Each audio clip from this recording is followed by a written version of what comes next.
Hello, hello, hello, bienvenue dans une nouvelle émission de PCB2B. J'espère que vous allez tous bien. On va bientôt commencer la table ronde. On va attendre quelques minutes que tous les participants, toute l'audience qui souhaitait assister à cette table ronde prennent place. Et entre-temps, je vais faire un petit tour de table. Frédéric, comment vas-tu ? Bah, parfaitement bien. Fred est dispo pour ce petit live ensemble et j'espère qu'on va pouvoir partager des bonnes pratiques et des astuces qui vont aider nos auditeurs. Trop cool, trop cool. Fabrice, comment vas-tu ? Bah, écoute, au taquet, pas plus vite qu'à fond, tout va bien. Je te remercie, Fatih. Merci de ton accueil. Et bah, écoute, ouais, j'ai hâte qu'on échange sur les best practices. Ok, trop cool, trop cool, trop cool. Pas plus vite qu'à fond, c'est tout ce qui importe. Patrice, comment vas-tu ? Super bien, je suis Pacific Time aujourd'hui, donc je suis en forme, comme Ouais, mes ça. amis, là. Ok, trop cool. Et enfin, Yann, comment Eh te ben, portes-tu ? la forme olympique, je suis prêt pour 2024. Ok. Bah, je suis Mais très sans content la d'entendre. mascotte, hein, parce que Ouais, c'est fabriqué en j'allais Chine. dire, je vais sortir mais non, je ne l'aurais pas fait. Alors, est-ce qu'on peut avoir des personnes de connecter sur LinkedIn ou sur YouTube ou sur Facebook ? En général, ça vient plutôt du côté de LinkedIn qui peut nous indiquer que on nous entend bien. Oui, c'est bon, il n'y a pas de problème. Je le vois, moi, de mon Tu le côté. vois ? Ok, Ouais, y a pas de trop problème. cool. Heureusement qu'on a Yann qui a l'habitude. Donc ça, c'est super. Ok, on perd pas plus de temps. On sait que ça va vite et on a envie de vous raconter plein de choses. Donc aujourd'hui, c'est une table ronde sur l'inbound marketing, donc une stratégie marketing qu'on n'a plus besoin de présenter. Hein, cette fameuse stratégie où on est passé d'une ère où les commerciaux prospectaient, allaient vers le prospect, à une ère où en fait on s'est rendu compte que s'il venait à nous, ce serait pas plus mal. Et comment on fait ça ? On le fait à partir du contenu. Et donc ça a commencé principalement avec l'avènement du SEO, des articles bien référencés, ces articles qui donnent une partie de la valeur et qui amènent, pour aller plus loin, vers un lead magnet, donc un fameux livre blanc, une fameuse étude de cas, quelque chose qui a encore plus de valeur. Mais en contrepartie, on vous demande un contact, on vous demande de laisser vos contacts, un email, un téléphone, ou les deux parfois. Et au départ, c'était perçu comme un bon deal. Aujourd'hui, on va en discuter, on va voir si c'est toujours le cas. Et derrière, le fait de pouvoir avoir vos contacts, ça permettait en fait à l'entreprise de garder contact avec vous par email, de commencer cette fameuse séquence de nurturing qui pouvait se passer soit par une alternance d'email et de coups de téléphone, soit dans un premier temps plutôt juste de l'email. Et puis quand on a l'impression que vous étiez plutôt bien nurturé, éduqué, qualifié, là on pouvait, l'entreprise pensait bon de vous appeler et de voir où vous en étiez dans votre recherche de produits ou de services. Donc ça, c'est un petit peu Quelle introduction, Fatih, bravo. Merci beaucoup. Non, superbe synthèse. Et donc maintenant, sur ça, on va attaquer la première question, qui est donc du coup justement autour du lead magnet. Le lead magnet, le contenu fermé dans sa globalité, quel qu'il soit, que ce soit une étude de cas, un livre blanc, n'importe quoi qui peut apporter de la valeur. Est-ce que ça vaut le coup de fermer encore un contenu comme ça pour cette ambition d'avoir cet email et derrière de garder contact avec la boîte?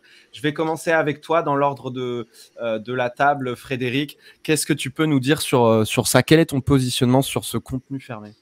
Alors pour moi en fait c'est important parce que on le voit bien, les gens en fait quand ils viennent en fait sur un site internet souvent, nous dans le B2B, et ben en fait tout simplement ils vont consulter plusieurs concurrents. Et il faut être celui qui va déjà rappeler le plus tôt possible la personne si elle a vraiment un intérêt, si elle fait une démonstration, si elle demande de démo. Sur un livre blanc par contre bien sûr il faut laisser maturer un petit peu la personne, mais il faut bien savoir que nous dans le domaine des centres de contact, le cycle de décision, c'est 1 an, voire 2 ans.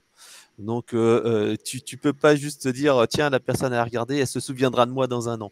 Donc, il faut garder contact régulièrement. Et surtout, ce qui est essentiel, c'est créer l'événement. Et c'est ce que je répète toujours chez nous, c'est que si tu as les personnes, que tu envoies des emails, ok, c'est sympa, ils vont lire peut-être 1 fois, 2 fois, 3 fois, et tu vois en fait une décroissance régulière du taux de lecture.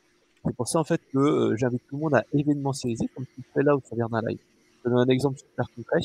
Là, en fait, dans une semaine, quasiment, le 24, on a notre CX Summit annuel. C'est notre événement annuel et on attire plus de 1000 personnes. Et pour nous, c'est vraiment un point d'orgue.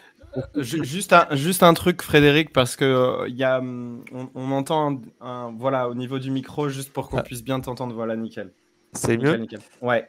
Voilà, donc je disais, il crée ce point d'orgue, permet à la fois de mobiliser les équipes, mais également de mobiliser. Ah, je crois qu'Anne qui me dit qu'on ne m'entend pas très bien. Écarte ton micro un peu parce que ça crache. Ça crachote. Voilà. Ni trop ni trop peu. Ça va comme Exactement, nickel. Bon. Voilà, donc je disais que il faut créer cet événement, ce point d'orgue, qui va faire en sorte que les clients vont se dire, hey, il y a quelque chose qui se passe de nouveau. Et ça, c'est vraiment en dehors de ces emails classiques que l'on envoie. Et on peut aussi penser multicanal. Là, par exemple, dans cet événement qu'on a la semaine prochaine, tu vois, la moitié des leads viennent en fait des réseaux sociaux, en particulier de LinkedIn, pas que, hein, parce qu'on a fait du SMS, on a fait un certain nombre de stratégies comme ça. Mais les emails, ça a été la moitié des inscrits. Ce qui veut dire en fait qu'il faut vraiment avoir une stratégie multicanal et pas uniquement penser de manière classique, bah, j'envoie un email, les gens lisent mes emails. Non, c'est faux. Et d'ailleurs, le petit tip qu'on fait, c'est que généralement, on envoie certes un email, on envoie une newsletter, mais c'est pas ça qui marche le mieux. Ce qui marche le mieux, c'est quand les gens connaissent la personne.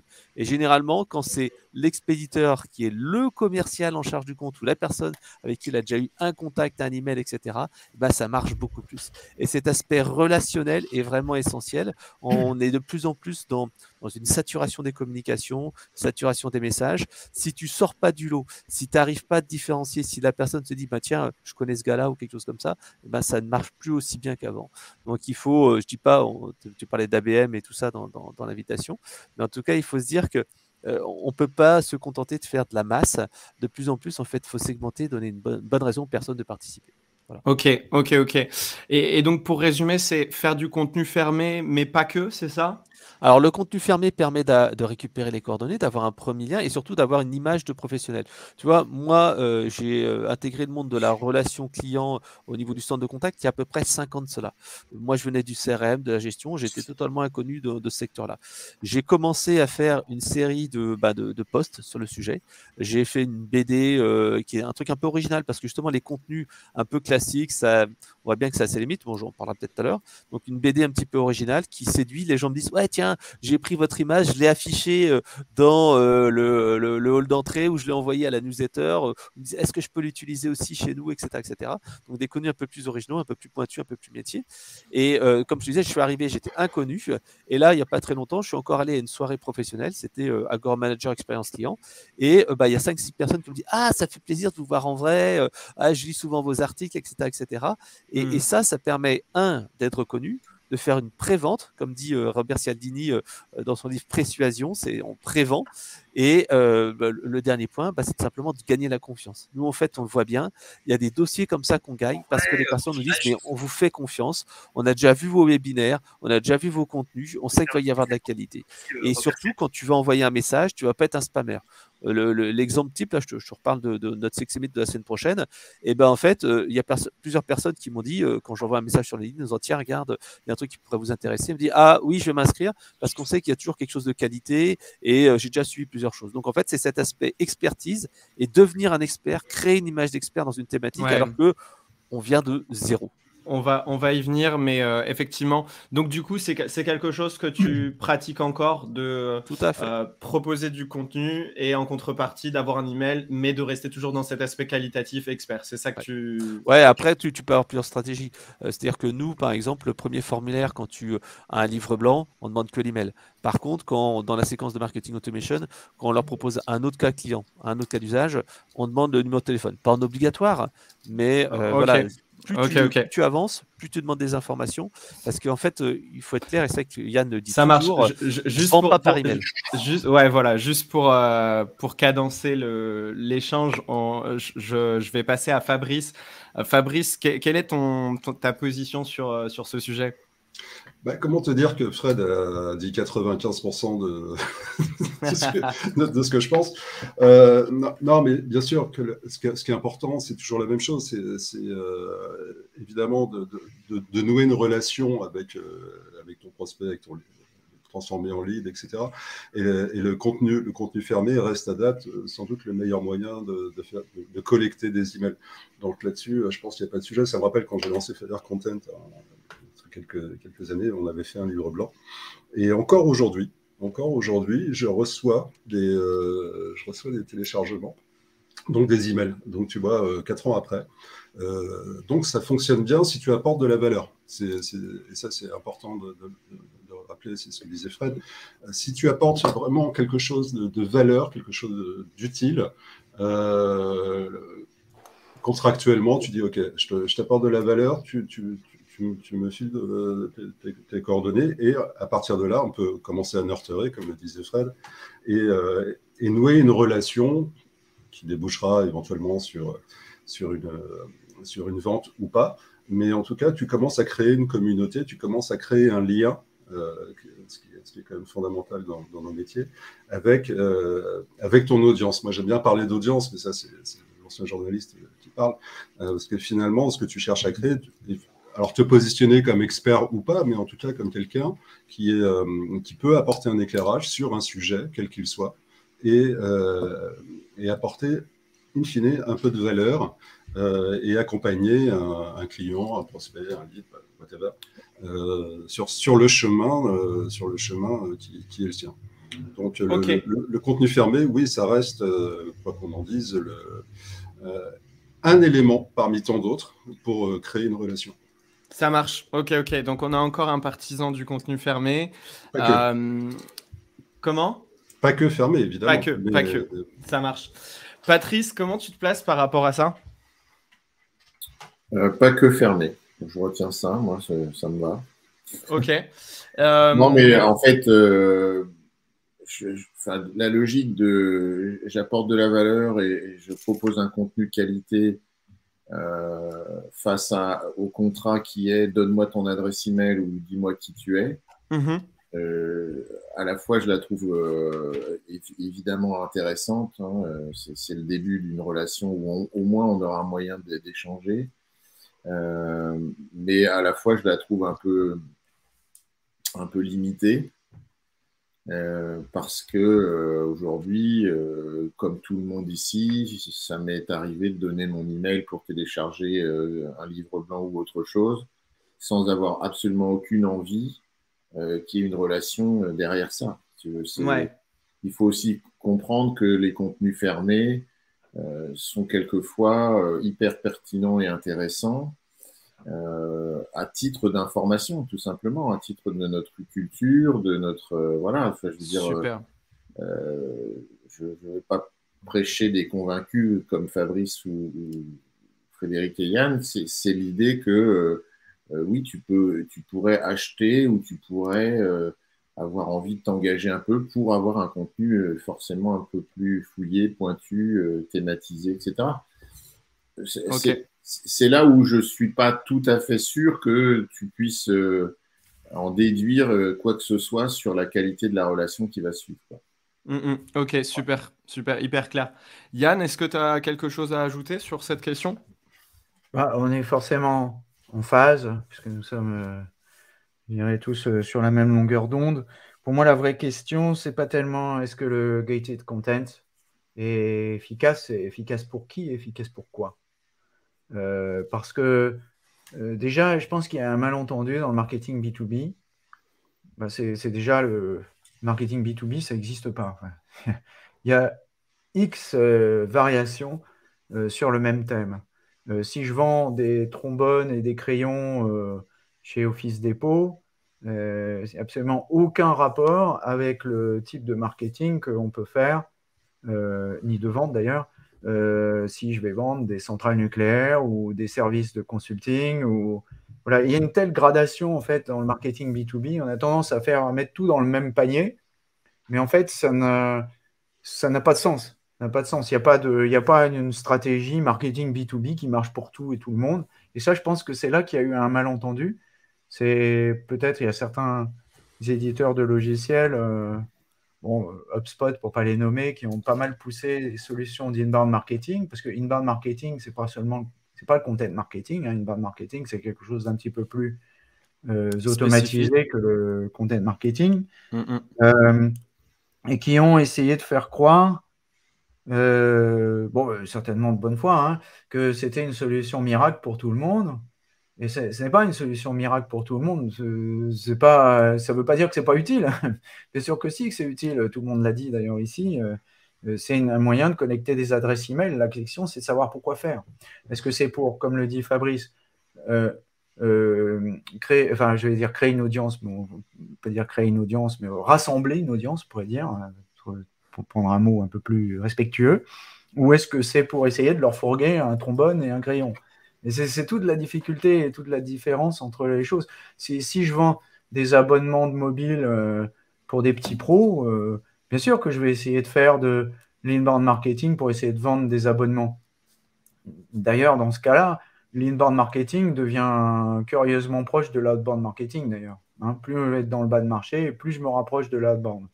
Et puis, plus je vais être dans le haut de marché, et plus je vais rassembler des communautés, faire du marketing d'audience, faire du marketing respectueux, etc. Donc les petits tickets, on les respecte pas. Les petits Les petits tickets, non, c'est pas qu'on les respecte pas, c'est qu'il y a d'un côté, tu as un marketing de masse en B2B, oui, je comprends. Et de l'autre côté, tu as un marketing de micro-niche en B2B, et ça n'a rien à voir. Tu ne travailles pas en marketing sur 20 millions de clients comme tu vas travailler sur 10 ou 15 comptes nommés. Voilà, ça n'a rien à voir. Aucune. Et pourtant, le content marketing va avoir un rôle dans les deux cas, mais ce ne sera pas le même. Ok, super cool. Hyper intéressant. Je vais clôturer cette question en vous donnant mon avis qui est un petit peu plus tranché sur la question. Pour moi, le contenu fermé a passé son âge d'or, clairement. Pour moi, c'est une pratique qui est aujourd'hui dépassée. Au tout départ, quand tu parlais, Yann, de HubSpot, et donc c'est un petit peu eux qui ont lancé cette vibe de l'inbound marketing, qui l'ont démocratisé, dirons-nous. Au tout départ, quand cette pratique d'un contenu fermé contre un email était adoptée, c'était perçu comme un très bon deal par les prospects. C'était quelque chose de vraiment vu comme la valeur perçue de ce geste-là était vu vraiment comme quelque chose d'unique. On avait vraiment un sentiment de valeur. Aujourd'hui, c'est beaucoup plus une commodité. Toutes les boîtes le font et malgré l'expertise, l'intensité, la bonne foi qu'on va y mettre, la valeur perçue reste tout à fait moindre par rapport à il y a une dizaine d'années. Et en plus de ça, c'est quelque chose qui sur ce point-là, c'est quelque chose qui est factuellement et très visible. On a quand même 96 à 98% de taux de rebond devant un formulaire. Donc ça donne quand même un peu la couleur, c'est pas négligeable, et on le voit aussi par le nombre de faux emails, le nombre de tentatives un petit peu tricky pour essayer d'avoir le contenu, mais pas forcément la danse qui va derrière, parce que les gens ont bien compris la carotte et ce qui se passait derrière. Donc 96 à 98% de taux de rebond. Moi, quand je fais un contenu et que j'y mets vraiment un effort et quand je mets vraiment de la valeur, une expertise, je ne peux pas accepter d'avoir une aussi grande perte. Donc ça, c'est le premier point pourquoi je suis aujourd'hui totalement contre le contenu fermé. Pour moi, le contenu fermé, il existe que pour deux motifs. Un événement, parce qu'il faut un rappel dans un calendrier, ou une démo. Donc, c'est seulement pour un rendez-vous qui demande un timing précis, un rappel dans le calendrier, que je vais me permettre de demander un formulaire. Sinon, je vais essayer de faire vivre la relation avec mon prospect de façon autre que par le fait d'avoir son email. Le deuxième argument par rapport à ce contenu fermé, c'est qu'aujourd'hui, faire une séquence email, ça n'a plus du tout le même impact. Aujourd'hui, essayer de nurturer par email, c'est plus du tout aussi efficace. Et là, pareil, c'est assez factuel. Ça se voit quand même au niveau des taux d'ouverture. Les taux d'ouverture n'ont plus rien à voir. Les taux de réponse n'ont plus rien à voir. Et surtout aussi, concrètement, le résultat business, les taux de conversion, quand on regarde les prospects qui ont été sourcés via une stratégie de lead magnet, donc de lead gen, qui ont été sourcés par ce premier point de contact, le pourcentage derrière qui deviennent des prospects, qui deviennent des clients, est relativement très très faible, 0,1% en moyenne. Je répète parce que c'était peut-être pas assez clair. Dans le haut de marché B2B, c'est même pas 0,1%, c'est 0%. Personne n'a jamais acheté quoi que ce soit de plus de 7 000 € sur Internet, sauf peut-être dans la mythologie, mais ça n'existe pas. En fait. Enfin, ça peut arriver, mais c'est rare. Ouais. Il y a des remarques intéressantes dans LinkedIn, peut-être. Yes, on va rebondir au fil de l'eau sur les remarques. Bonne remarque, Yann. Non, mais c'est intéressant ce que tu dis, Fatih. Je voulais juste réagir parce qu'il y a un élément que l'on prend peut-être pas assez en compte, c'est qu'il y a une sorte d'habitude qui s'est créée, c'est-à-dire que les audiences, les publics sont de plus en plus familiers avec les techniques qui sont déployées. Donc, il y a une courbe d'apprentissage de part et d'autre. Et donc, ça exige, à mon avis, deux choses qui ne rendent pas pour autant caduque le contenu fermé. C'est d'être peut-être beaucoup plus smart dans l'approche, même si tu fais du lead nurturing. Je pense qu'on est tous pareils. On reçoit peut-être entre 200 et 300 mails par jour. Donc, effectivement, il faut, pour se démarquer, trouver vraiment le bon levier et créer, je pense, beaucoup plus de valeur. Tu parlais d'événements, Fred en parlait aussi, de calendrier. Donc, apporter quelque chose de beaucoup plus intéressant pour ton audience, ton public, qu'il y a 2, 3 ans, 4 ans, 5 ans. Parce que c'est vrai qu'on passe d'un taux d'ouverture moyen de 7 à 5, à 4, à 3, ça dépend. Donc, je pense que voilà, il faut évoluer avec l'expérience. Bien évidemment, exactement. Et pour autant, je suis pas sûr que ça rende caduque le contenu fermé. Okay. Mais en revanche, ouais, il faut être vachement meilleur, quoi. Ouais, ok, trop cool. En tout cas, le but, c'est qu'on ne soit pas avec un consensus parfait. C'est d'avoir chacun son avis. En tout cas, vos retours ont été tous pertinents de mon point de vue et ont tous apporté un angle différent. Donc ça, c'est trop cool. On a quelques petites questions. Si on spam à coup de workflow à cette étape, tous les gens qui téléchargent un contenu, oui, c'est dépassé, mais ce n'est pas le contenu fermé qui est dépassé. Donc, ça rejoint un petit peu ce que vous disiez. Cédric, hello Cédric, qui nous dit plus simple pour Patrice, pourquoi ne pas fermer que les contenus Mofu au Bofu Mofu au Bofu, moi, comme j'ai dit, je suis pas en ligne avec ça, mais pourquoi pas, ça peut se tester. Sur le haut de marché B2B, il n'y a pas ni de tofu, ni de mofu, ni de bofu, il n'y a rien. Il n'y a pas de funnel, ça n'existe pas. Le funnel, ça ne marche que pour la vente de masse. Et au passage, d'ailleurs, l'entonnoir des ventes, c'est une invention toute récente qui date de 1895, Sintelmo Lewis. Bon, il serait peut-être temps de changer un peu le Je suis d'accord. Je suis d'accord. Ok, trop cool. Passons à la deuxième question que je vais essayer de reprendre de mon côté. Qui était une stratégie de contenu. Comment faire en genre... Donc, on est tous un peu d'accord pour dire que le contenu est quand même encore king, que le contenu, c'est quand même encore l'asset stratégique à avoir dans sa stratégie de marketing. Comment on fait dans ce bruit ambiant, dans cette saturation, cette sursollicitation des prospects? Comment on fait aujourd'hui pour faire un contenu qui résonne et qui apporte vraiment des résultats business? Et là, je vais faire un tour de table à l'envers. Je vais commencer par toi, Yann, pour cette question. Waouh, c'est la question à 300 millions de dollars. Merci de me l'avoir posée. Non, je pense qu'effectivement, serait la difficulté. Si j'avais une recette miracle, je la fournirais tout de suite, ou plutôt je la garderais pour moi parce que je serais milliardaire. non, il n'y a pas de recette miracle. La vraie question, c'est d'abord, je pense que c'est d'avoir une ligne éditoriale qui soit propre, qui soit bon, c'est-à-dire être soi-même. Ce qui est un conseil classique dans la rédaction de contenu. Il y a un fameux bouquin américain qui s'appelle On Writing Well et qui est de William Zinsser, qui est la référence pour les gens qui écrivent du contenu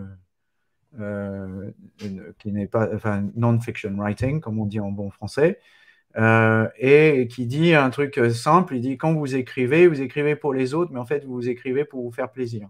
Donc déjà, ça, c'est la première chose. La deuxième chose, c'est quand on écrit pour une entreprise, je pense qu'il faut apprendre à essayer de se débarrasser un peu de tout ce fatras, comment dire, de ce carcan communicationnel, la bonne vieille charte graphique. Il faut essayer d'être un peu humain, quoi. Et ça c'est une grosse difficulté dans les entreprises. Parce que d'abord, enfin, c'est facile à dire qu'il faut être humain, mais en même temps, il y a le respect de la charte, il y a le respect des règles, il y a des choses qui sont très complexes. Donc, il faut trouver une sorte de chemin un peu entre les deux. Hein. C'est facile de le faire quand on est Fatih de PCB2B, mais c'est plus difficile quand on est Fatih de, je sais pas, IBM ou Orange ou une grosse société. Hein. C'est toujours plus difficile. Donc ça, je pense que c'est les deux sujets principaux. Et puis après, le troisième, c'est, je dirais, il faut apprendre à travailler dans une logique de bouche à oreille. Donc, il faut avoir, et la logique de bouche à oreille, elle commence toujours par essayer de produire un contenu qui sorte du lot avec une idée originale. Voilà, alors une fois que j'ai dit ça, j'ai rien dit, hein, parce qu'il faut la sortir, l'idée originale. Et en plus, ça ne marche pas à tous les coups, donc c'est le quatrième point, il faut être patient. Ok. Hyper intéressant. Donc, si je résume, Yann, c'est essayer d'être authentique et d'apporter un peu plus cette touche de créativité, là où c'est vrai quand on est une plus grosse société, PME, ou même dès l'échelle de TPE, dès qu'on commence à processiser les choses, là, on tombe un petit peu dans... On essaie de mettre le contenu dans des moules et on perd un peu de, de ce jus de créativité. Et pour rebondir sur le commentaire qui est en bas à droite, l'intelligence artificielle, laissez-les à des machines. Voilà. Si vous écrivez comme une machine, pour des machines, pour un robot, en d'autres termes pour Google, si vous voulez écrire pour Google, donnez ça tout de suite à une intelligence artificielle, elle fera ça beaucoup mieux que vous. C'est clair. Ok, super. Patrice, je vais déjà hurler parce qu'on m'a proposé de hurler. Donc...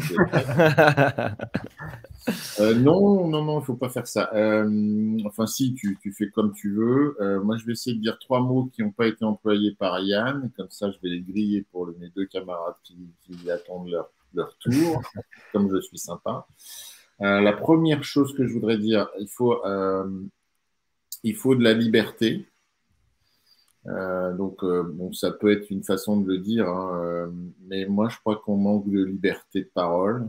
Donc, il y a beaucoup de gens qui sont contraints. Et je crois que si tu fais du contenu pour les autres et pour toi, mais d'abord pour les autres, il faut cette liberté. Voilà. Donc, c'est vrai que c'est difficile. Hein, c'est plus difficile chez IBM que quand c'est Patrice de Forbrance.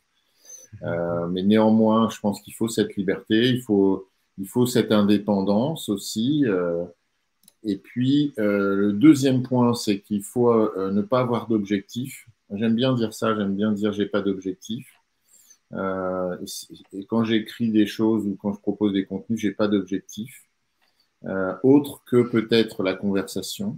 Mais donc je crois que si tu écris, tu produis des contenus pour démontrer que tu es un expert ou que tu es super pertinent ou intelligent, si c'est ça ton objectif, tu risques de rater le truc, tu vois, ou bien de jamais sortir ton contenu parce qu'il sera jamais assez intelligent. Moi, j'écris des tas de trucs qui sont pas vraiment intelligents et ça me dérange pas du tout, en fait, puisque j'ai pas d'objectif. Donc voilà, ça va comme ça. Et qu'est-ce que je voulais dire? Oui, le troisième point que je voulais dire et qui n'a pas été encore évoqué, c'est qu'il faudrait quand même apprendre à raconter une histoire. Et j'aime bien, là je grille Fabrice qui va prendre la suite. Paf, tant pis pour toi. Et moi j'aime bien l'idée qu'on promène les gens dans les contenus.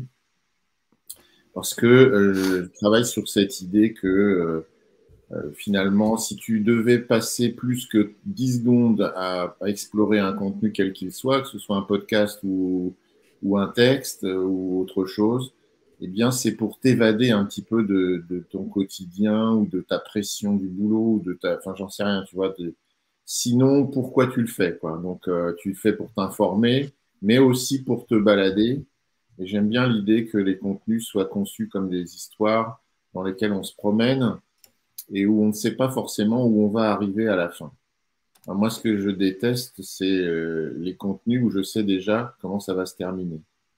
Alors, abonne-toi, achète mon stylo, découvre mon prochain webinar. Tout ça me fatigue. En fait, j'aime bien me promener sans savoir où je vais. Voilà, tu vois, c'est ça mon idée. Trop cool, trop cool, trop cool. Du coup, on te laisse rebondir, Fabrice, malgré Patrice qui t'a grillé toutes tes cartouches. Non, non, mais je partage avec Patrice, il le sait, enfin ce goût pour le storytelling. Effectivement, j'ai toujours pensé qu'il fallait créer un chemin. Un chemin, enfin, je ne vais pas faire le Hero Journey, tout le monde connaît ça par cœur, mais néanmoins, enfin, tu vois, en ce moment, je saute du coq à l'âne, mais je fais une formation sur le copywriting, et c'est marrant parce que je me replonge finalement dans toutes ces techniques de storytelling, et il y a toujours cette idée finalement, parce qu'on tourne toujours autour de ça, soit on raconte une histoire, mais c'est comment je vais créer à la fois de l'attention et créer le désir, parce que c'est les deux pôles du contenu. Donc créer de l'attention, bah, c'est embarquer, et là je rejoins évidemment Patrice, c'est embarquer le lecteur ou l'auditeur avec toi, c'est que on va raconter une histoire, et on n'a pas forcément un objectif. Alors si l'objectif c'est d'embarquer l'autre, c'est encore une fois, c'est de créer cette audience et de le faire rentrer dans un désir, alors qui peut être le désir d'acheter le produit, par exemple. Aujourd'hui, il y a un terme qui est très très à la mode, c'est les narratifs.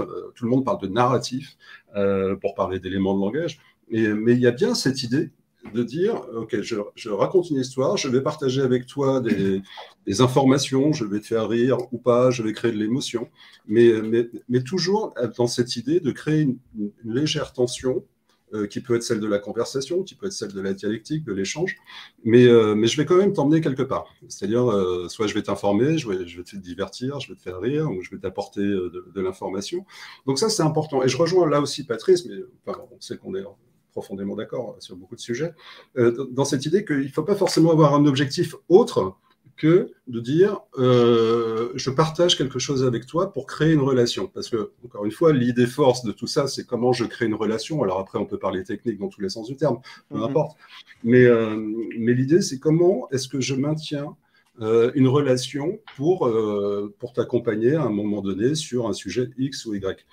Et là, on n'a pas fait mieux que le storytelling, on n'a pas fait mieux que tous les frameworks que connaît par cœur Frédéric. Il parlait de Robert Cialdini, ok, donc les 7 leviers de l'influence. Mais c'est toujours cette idée, comment je rentre dans le désir de l'autre, quel que soit son désir. Ok, hyper intéressant. Et le contenu, c'est ça. Ok.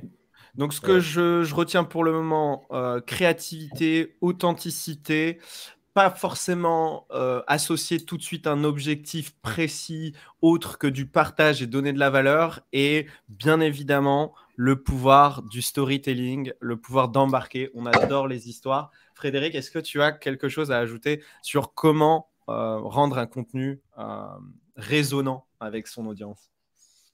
Oui, je vais essayer de ne pas redire ce qu'ont dit de manière excellente mes collègues. Donc, je dirais que l'inbound marketing, c'est aussi faire parler les autres. Et ça, tu vois, c'est quelque chose que moi j'ai mis en place et je sais que Yann le fait aussi très régulièrement. C'est le meilleur contenu, enfin, je dirais pas que c'est pas le meilleur contenu, mais un contenu qui va attirer de l'attention et qui va t'attirer de la visibilité, c'est souvent de faire des interviews d'experts dans ton domaine. Et moi, je le fais énormément. Et souvent, en fait, tu vois, sur mon blog, comme je t'ai dit, il y a 5 ans, j'étais totalement inconnu sur la thématique du centre de contact et d'enquête de SAT. Et j'ai commencé à faire des interviews d'experts, de consultants, etc. Et c'est vrai que quelque part, tu prends un petit peu de leur image, tu prends un peu de leur notoriété et finalement, tu deviens un expert. Et donc, et même, je connais plusieurs personnes dans ce domaine qui ont lancé des podcasts qui étaient très peu connus, qui étaient même, on va dire, allez, des gens qui étaient peu ou pas du sérail, et en créant un podcast, en créant un blog, en faisant des interviews, tout d'un coup, ils se sont attirés une image d'expert parce qu'ils ont un petit peu attiré de la lumière sur eux, ils ont attiré de l'expertise. Donc là, ça, c'est important. Je pense que dans une stratégie de contenu en 2023, si tu fais pas ça, et ben en fait, tu loupes un truc parce que tu vas créer toi-même ton propre contenu, mais ça va être un peu long et tu n'auras pas cet aspect caisse de résonance. Bien sûr, ton contenu à toi, comme le disait très justement Yann, Patrice et puis Fabrice, il faut qu'il soit original. Moi, je sais que je fais attention à ce que quand j'écris un article de blog, eh ben, j'en fais un par semaine, max 2, mais vraiment 2, c'est vraiment quand je fais un truc. Mais je dois me dire, quand j'ai lu cet article, même moi, j'ai appris quelque chose. Où je dois me dire, non, mais c'est pas juste un contenu simple. Tu as parlé tout à l'heure d'outils de génération automatique de contenu. Il y en a pas mal qui existent. J'en ai testé encore. T'en as un qui est assez sympa, c'est copy.ai, où tu mets des trucs de texte et il te crée du texte. Mais le problème, c'est que certes, c'est du français, mais c'est comme ces rédacteurs offshore, ça va être du français un petit peu insipide, un petit peu corporate. Et en fait, la personne qui va arriver sur ton site va voir ça, elle va voir un truc, je dis pas une bouillie, mais avoir un truc qu'elle a vu 50 000 fois et va se dire non, mais c'est pas top, c'est pas un expert, c'est pas génial. Il va pas se dire waouh, comme je disais, comme moi j'essaye de le faire. Et donc, qu'est-ce qu'il va faire? Il va zapper et il va pas te mettre dans sa shortlist. Parce que dans le B2B, moi je le sais, le but c'est d'être dans cette shortlist et le jour où il y a un intérêt, le jour où il passera à l'action, il faut qu'il t'ait dans ta shortlist et dise ce gars-là, il est dedans. Et nous, notre défi chez Locan, c'est justement d'être dans cette shortlist parce qu'il y a tellement d'acteurs dans le métier et les gens disent non, mais parfois ça nous est arrivé, non, mais on vous a pas retenu parce que on a vu que les leaders dans le secteur c'était Toto, Titi, Tata. Mais non, mais nous on est pareil, on est les mêmes clients, etc. Donc il faut travailler là-dessus et travailler sur les bons contenus. Il faut bien sûr, alors, moi je parle beaucoup des témoignages clients, passer sur des thématiques particulières. Donc ça c'est important. Deuxième chose, je vais parler des autres, mais c'est faire parler les autres. Sur LinkedIn en particulier, tu n'écris pas de la même manière que sur un article de blog. Un article de blog, tu vas mettre en prof, te dire ouais, j'ai appris ceci, j'ai appris cela, je suis vraiment en top-down. Par contre, quand tu es sur les réseaux sociaux, moi, à chaque fois, je suis comme disait Fabrice, il faut faire du copywriting, il faut réécrire. Il ne faut pas chercher à pousser ta science, mais il faut dire mais qu'est-ce que tu en penses, etc., etc. On est vraiment dans ce mode-là. Autre point également, quand on fait de la création de contenu, on parle des contenus fermés, il est essentiel de faire de l'A/B testing et de tester ces contenus. Moi, je l'ai vu en changeant une image, en changeant un contenu par rapport à un autre, tu peux multiplier par 2 quasiment ton taux de conversion. Et par exemple, le fait d'avoir un bonus contextuel selon ta catégorie, pour moi, c'est vraiment essentiel. Et ça, vraiment, tu peux vraiment avoir des bons résultats.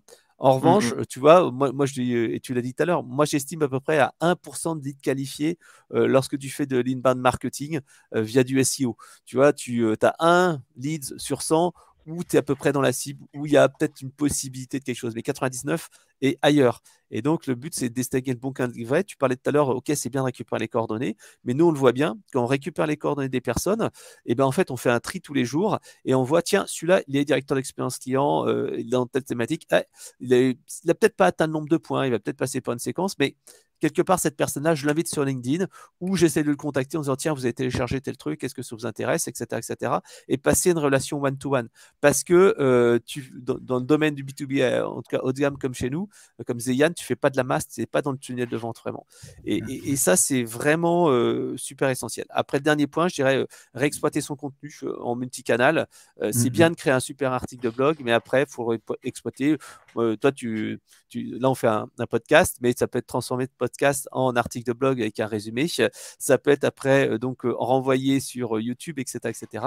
Et c'est vrai que quand moi, je fais un bon article, alors je le fais moins depuis quelques temps, mais je fais un article de blog, je fais un screencast, donc c'est-à-dire que je filme mon écran en redisant de manière un peu différente ce que je fais. Ensuite, donc je la mets sur YouTube, celle-là, je la mets l'audio sur mon podcast. Ensuite, après, si j'ai un petit peu de temps, j'essaye de mettre une petite infographie, etc. Et là, tu vois, j'avais fait un très bon article sur les conseils de community manager. D'ailleurs, c'est peut-être pas moi qui ai fait un bon article parce que c'était des astuces que j'ai récupérées dans un groupe. Les gens, avant qu'ils arrivent sur le groupe Facebook, ils doivent donner une astuce, s'ils veulent, pas obligé. Et donc, je compile les meilleurs. Et donc, j'ai dit à mon assistante, tiens, tu prends toutes ces astuces, tu vas en faire une petite image et on va les publier sur les réseaux sociaux. Alors, tu ne publies pas sur LinkedIn parce que ça a saoulé les gens, mais tu le publies sur Twitter, etc., Instagram. Et ça permet d'animer ton compte. Voilà, donc je pense beaucoup que quand tu as passé du temps à créer un bon contenu, il faut le valoriser. Et comme je suis tout à fait en phase avec tout le monde, un contenu automatique, un contenu offshore, et ça peut être bien quand tu veux te positionner sur quelques mots-clés, mais c'est pas ça qui va te donner une image d'expert. C'est pas ça qui va te faire en sorte que les gens vont se dire, lui, je le mets dans ma shortlist. Voilà. Ok, hyper intéressant et je te rejoins. Quelque chose sur le contenu offshore, parce que ça m'arrive souvent de travailler avec des camarades britanniques. Et au Royaume-Uni, quand on signe avec un client, on s'engage à ne pas travailler avec l'esclavage moderne. C'est le Modern Slavery Act. Donc, on n'a pas le droit de travailler avec Fiverr, avec des gens comme ça, ou avec des offshore à Madagascar ou ailleurs, qui exploitent des gens pour faire ce qu'on pourrait faire en Europe moins cher, et en exploitant des gens de façon... Ok, ouais, c'est important. Exact. Important parce qu'en France, on adore donner des conseils à tout le monde, des conseils de morale. On pourrait peut-être prendre leçon. Ouais, ok, effectivement, bon point. Donc, Fred qui rajoutait la brique expertise et ça rejoint ce que moi j'allais dire, effectivement. Donc, pour avoir un contenu qui résonne et bouclé sur ce sujet de contenu qui doit résonner avec son audience, c'est effectivement avoir un contenu qui soit écrit par un expert métier à la jeunesse du contenu. Quand on fait un contenu destiné à des RH, il est essentiel que le contenu soit écrit à la base par quelqu'un qui a un background, qui a une expérience RH. C'est un must-have aujourd'hui si on veut avoir un contenu qui résonne avec son audience. Et on ne veut pas ces fameux articles qui ne sont que du recyclage de ce qui a été trouvé sur Google et des informations de premier niveau. Donc ça, c'est la première chose, c'est de ne pas confondre le contenu qui peut être à vocation à être référencé sur Google, qui justement a lancé un peu cette mauvaise pratique du copier à droite à gauche, de la reformulation et du travail un petit peu,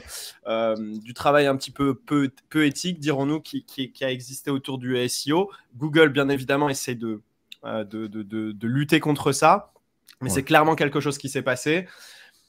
On tombe pas dans ces travers-là, on va chercher du contenu expert, et quand on dit du contenu expert, ça doit être écrit sur le fond par un expert métier, et le marketing, lui, va aider plutôt dans sa mise en forme, va optimiser le contenu pour qu'il soit consommé.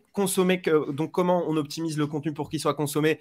C'est de faire en sorte qu'il soit décliné en différents formats. On parlait d'audio, de vidéo, de carrousel, d'images, d'articles de blog, etc.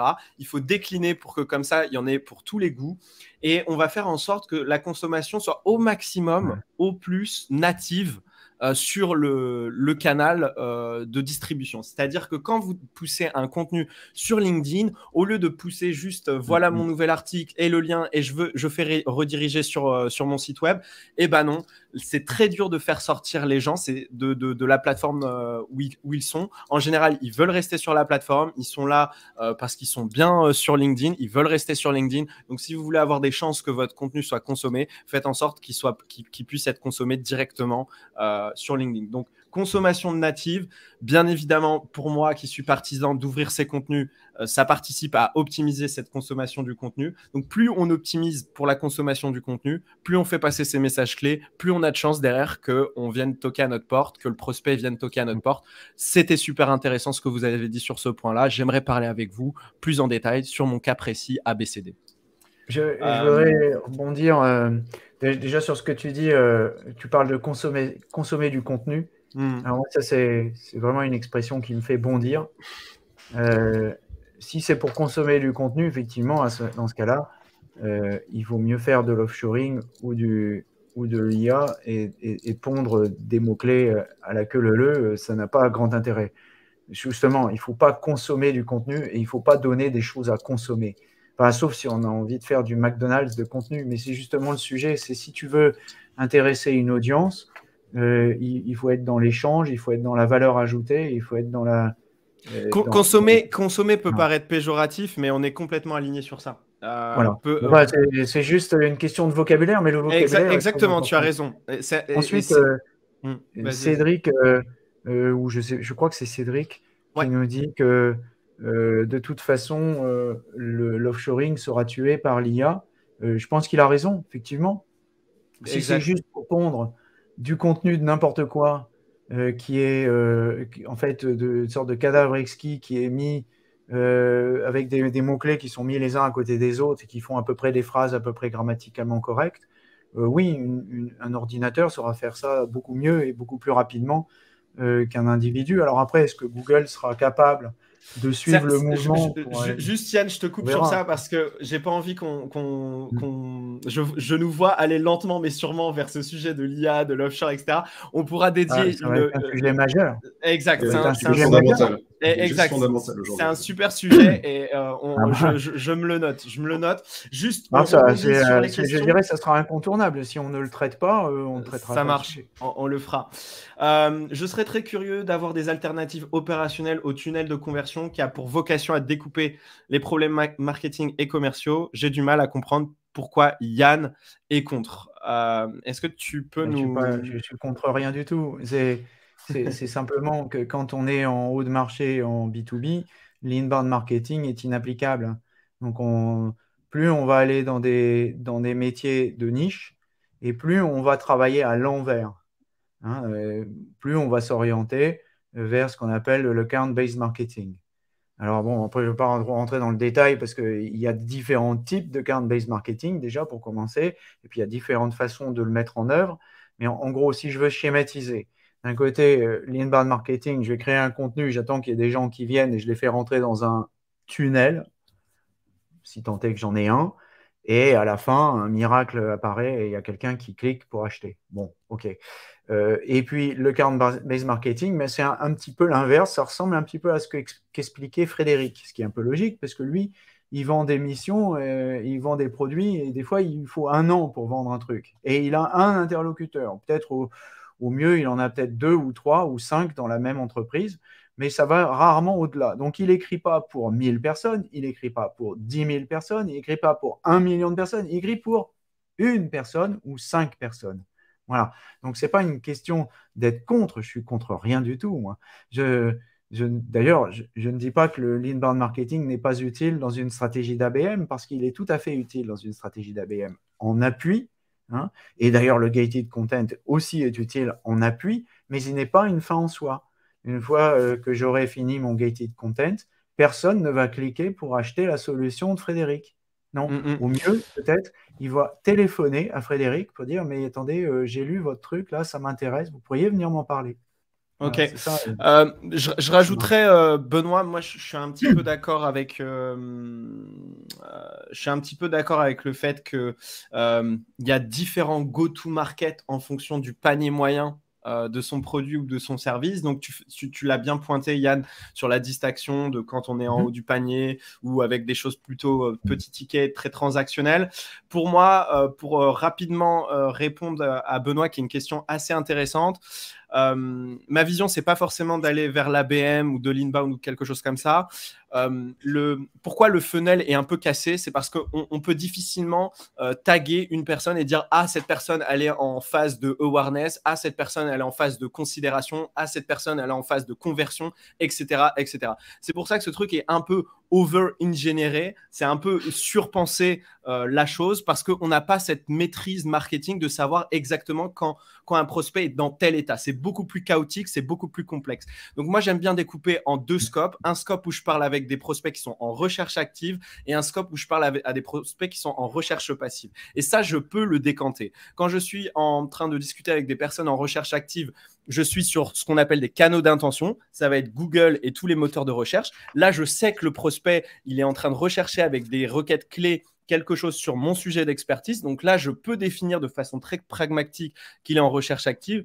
Alors que quand il est sur LinkedIn, quand il est sur les réseaux sociaux, sur YouTube, à un événement comme celui-ci, etc., je ne vais pas prendre la présence ou le téléchargement, la présence à un événement ou le téléchargement d'un contenu comme un proxy de recherche active. Je vais considérer ça comme une recherche toujours passive. C'est juste par curiosité à ce stade-là. Et à ce moment-là, j'ai un discours beaucoup plus destiné à une personne en recherche passive. Donc, cette distinction de 2 objectifs, 2 dynamiques et 2 contenus distincts, c'est comme ça que je casse en fait cette alternative au funnel qui a été proposée il y a quelques années, mais qui ne me paraît pas pragmatique dans le marketing. Donc, super question. Est-ce qu'on a d'autres questions avant de passer ? Il y a plein de questions. Il y a une question sur le cold calling et il y a une question d'Emilie aussi sur le mélange entre contenu et l'importance du SEO et comment on le fait cohabiter avec des contenus d'intérêt, on va dire. Ok, super. Ouais, vaste sujet, ça. Qui veut rebondir rapidement sur le cold calling ? Le cold calling, c'est une catastrophe. Ça sert à rien. Yes. Perdu, ça. Si vous avez envie de perdre votre temps et votre argent, allez-y. Par contre, attention, il ne faut pas confondre cold calling et prospection. Donc, c'est là que ça devient intéressant. Les méthodes d'ABM sont des méthodes qui sont basées sur le contenu et qui permettent d'aller prospecter de manière intelligente. Et donc, du coup, de répondre à la problématique qui était posée ou à laquelle était censé répondre le cold calling, mais de manière intelligente. Voilà.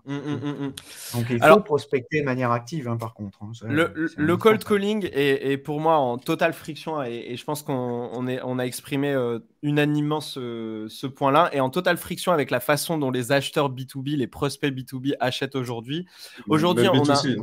Même B2C, exactement. On a aujourd'hui des prospects qui sont autonomes dans leur recherche et qui clairement veulent faire leur veille de leur côté comme des grands. Et le dernier truc qu'ils veulent, c'est être contactés par un commercial sans l'avoir demandé. On a aujourd'hui des prospects qui sont hyper connectés. Aujourd'hui, ils sont hyper connectés avec leurs pairs, que ce soit sur les réseaux sociaux, que ce soit à des événements, que ce soit via des podcasts, des ateliers, etc. Aujourd'hui, hyper connectés et ils favorisent brutalement l'avis des pairs, de leurs pairs, versus le commercial qui prêche pour sa paroisse. Donc, avoir encore du cold calling, de façon générale, je dirais que son efficacité a drastiquement baissé. Maintenant, j'en parlais hier, on a eu un live dédié à ça.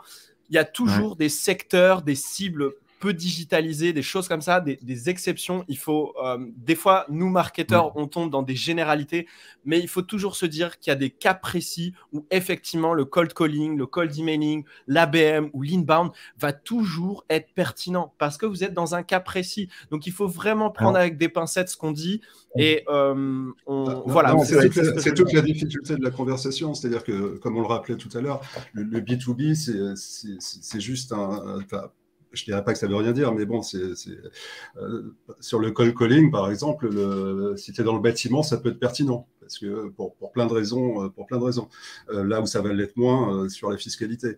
Mais in fine, de quoi on parle ? À qui tu parles ? Comment tu lui parles ? C'est entre le bâtiment, tu parlais de vendre une centrale nucléaire, c'est encore un autre sujet. Vendre des trombones, c'est pas forcément. Exact. À qui tu parles ? Donc, c'est comment je vais nouer la relation avec alors j'aime pas ce mot, mais avec ma cible. Et parfois, un appel téléphonique qui, je le rappelle, est une conversation. C'est propre d'un appel téléphonique. Ça peut être tout à fait pertinent parce que tu as eu 12 interactions sur LinkedIn, sur Twitter, sur whatever. Et ok, pourquoi pas ? C'est pas du cold calling, ça devient un échange pas IRL, mais un échange d'humain à humain, parce qu'à la fin de la journée, la vente, elle va se faire dans la relation que tu vas instituer avec la personne. Et on le sait bien que la plupart des achats, quoi qu'on en dise, sont relativement irrationnels. Même si tu fais un benchmark de 10 000 plateformes d'IA pour écrire, à la fin, tu vas prendre celle qui va te sembler le plus intuitive, qui a le meilleur look, qui sera là. C'est comme ça que ça se passe. À un moment, il faut arrêter aussi de fantasmer sur une espèce de rationalité dans l'approche. On parlait du funnel. Le funnel, c'est une manière de processer en entreprise. Parce qu'à un moment, il faut organiser tout ce bordel. Donc, oui, On passe à l'autre sujet. On passe à l'autre sujet. On est déjà à 1 heure. Merci pour vos questions qui sont super intéressantes. Ça nous donne plein de billes pour de prochains événements. On a parlé d'IA, d'offshore, on parle de cold calling, de prospection sortante, etc. C'est des sujets qui demandent un petit peu de temps. On va passer à la 3e question. Donc, la 3e question, c'était au niveau du lead scoring. Est-ce qu'aujourd'hui, être dans une dynamique où on score ses prospects et on va les nurturer via des séquences email en partie, est-ce que ça fait toujours sens? On a touché un petit peu ce sujet avec la première question. Est-ce qu'on peut avoir ta réponse, Frédéric, s'il te plaît, sur ce sujet-là? Alors, redis-moi exactement ce que tu voulais, parce que là, j'étais en train de répondre aux commentaires. Très intéressant. Pas de souci. Parce que justement, je répondais à Benoît, parce que Benoît travaille pour Plaisy et c'est justement notre solution de marketing automation. Donc, ça prouve que tu peux faire on fait un petit peu de l'ABM avec des solutions de marketing automation classiques, en fait. Cool. La question, c'était est-ce que le lead scoring, c'est toujours quelque chose de pertinent? Est-ce que scorer, c'est important? Et est-ce que nurturer par email, est-ce que c'est toujours pertinent aussi? En fait, justement, c'est ce qu'on fait avec Plaisy. Ok. C'est là, justement, qu'on voit des limites. Pourquoi? Parce que, justement, quand tu scores, nous, on le voit bien, quand les commerciaux, ils ont besoin de leads, ils vont dire augmente le score, enfin, diminue le score, emmène-moi des leads sur Salesforce, allez, hop, c'est bon. Puis quand il y en a un peu trop, qu'un salon dit non, mais il y a trop de leads, y a pas... En fait, le problème, c'est que nous, en fait, on génère énormément de leads, mais vraiment énormément de leads, plusieurs dizaines ou sur centaines par mois. Et donc, en fait, le but, c'est pas de générer plus de leads, mais c'est générer de meilleurs leads et surtout qualifier les bonnes personnes. Parce que vraiment, c'est ça notre souci. Toi, là, je te dis, la semaine prochaine, l'événement, on a plus de 1100 personnes. Comment on va faire pour relancer ces 1000 personnes? Alors, il y a des outils. On a tenté, par exemple, le message vocal. Le message vocal, qu'est-ce que c'est? C'est en fait, les gens, ils s'inscrivent au webinaire. Ils laissent souvent un numéro de portable. Tu déposes, en fait, un message vocal préenregistré qui fait un peu personnalisé. D'ailleurs, c'est très utilisé dans l'e-commerce pour améliorer la fidélité et inciter à avoir des avis. Et ça marche dans l'e-commerce. Mais dans le cas d'un webinaire, ça marche pas trop parce que les gens, en fait, ils voient ton message et en fait, comme ils ne te connaissent pas, qu'ils sont pas en fait dans la phase de maturation d'achat, ça donne très très peu de résultats.